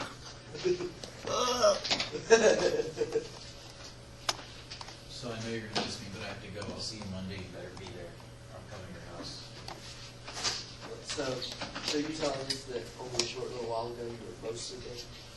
Oh, I'm dead. I still have to run tonight. I guess I don't have to. 15, or do you guys, how long are you guys staying? I have Oh, But it's 10 minutes till 3. you probably have to go whenever, right? I'll hang You're out. taking it home. I'm not taking him home. I'm not going home. He'll have to walk home tonight. All right, 15. For each of the following substituents, indicate whether I it, can't see A. whether it withdraws electrons. We're not even going to do this terminology. We don't even have to focus on it. I want to know withdrawing or donating, activator or deactivator. So BR, Is a deactivator. deactivator. Where does it direct things to? No, orthopara. Orthopara. Deactivator, it sends it to orthopara. CH2, CH3, activator or deactivator? Activator. And where does it send things? Okay. Yeah. Orthopara. Next one, carbonyl with a CH3. Activator. It is not an activator. It's a deactivator. It is a It deactivator. pulls it right. Lone pair is a Is carbon it away. strongly or it's weakly deactivated? Weakly So, yeah, deactivated. It's bottom on the chart, right? It's not, yeah, the, like Bottom of the top. NO2 would be lower. Yeah. Yeah, this is just a carbon. Meta or orthopara? What's matter? Meta. Okay. The deactivator. Oh, yeah. NHCH3, Activator? Right. That's activator. Yeah. Where's it going to go? Op. Orthopara. OCH3, Activator. activator. Where's it going to go? Op. Op. NCH33, Activator? it is not this time. Really? It's protonated. Okay, Oh, Well, yeah. actually, it's Sure. methylated, I got what was your study? right? Is it methylated? OCH3, best way to think of these really It is. helped a lot. I didn't mean Only thing you need to do when you're doing this, you said protonated. does it have a lone pair on it? No, Is it's that 2 dots box? over it. You're saying. Got a benzene. Is there a lone pair on it? No, It's an just dots. activator unless it's a halogen. Oh, okay. Yeah. Any other thing, if it has a lone pair on it, it's an activator. Okay. Deactivators all have something in common. Every single one of them have something in common. There's We have a something, pair, a carbon away. and then something else. A lone away has the lone pair on it. If the lone pair is a position away, it's a deactivator. Wait. No, geez. That's got to be the greatest drawing I've ever done right Yeah, there. it makes a lot of sense, actually. So you're saying that if it's got a CH2, if it's separated from the benzene, has CH2 on it, is it still a deactivator, right? If it's just a CH2, it's not necessarily just a deactivator. Wait, CH2 with what else is taken up that? If this is a CH2, that my bend, look at what this is. Because if this is just carbons, then you have an R chain, that's actually an activator. hey, But if my CH2 is connected to an X with halogens, now it's a what deactivator. if Or it just is? something with a lone pair. Or something with a lone Hang pair. on a second. Carbonyl. Okay. What if it is literally a CH2, not connected to anything? It's got How's it going to be a CH2? It's got a negative on it. No pair. No electron. Yeah, but how can that just exist? That's the problem. That's part of an interactive intermediate. So it's going to be reactive because we don't let carbons keep negative charge to them. Wait, hang on a second. So I'm trying to. Yeah, I can't come up with a quick math joke. So I was gonna make a joke because it looks like a cross product. You know, this row below. And the one is it like fishing or is that a potted plant? Are you making fun of my drawings?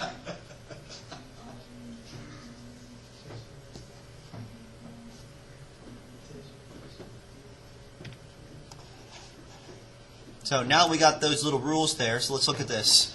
BR, activator or deactivator? It's Deactivator. CH2, CH3, activator. Carbonyl, deactivated. deactivator. Oh, yeah.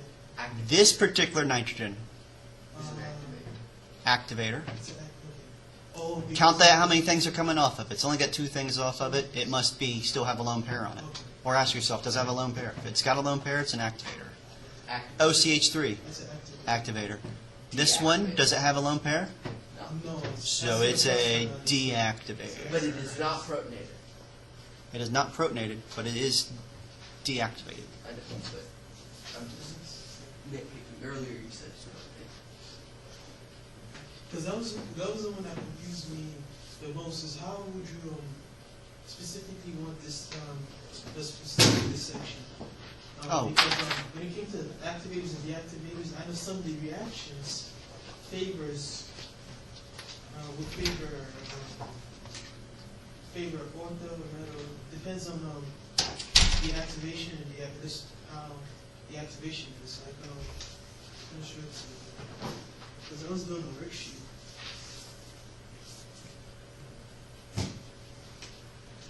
Like,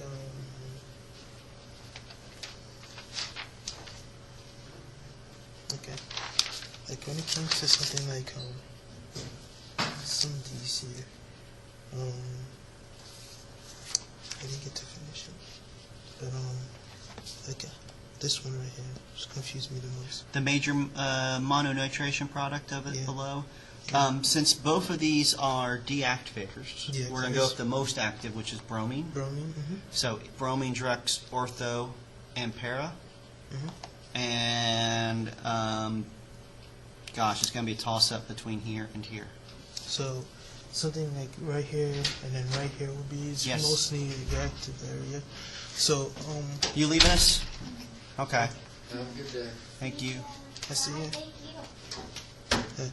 So since these would two be the most reactive spot, how would what specifically are they asking Oh, for the major, you're going to give me both in this case, Both because of these. neither one of them is necessarily more than the other.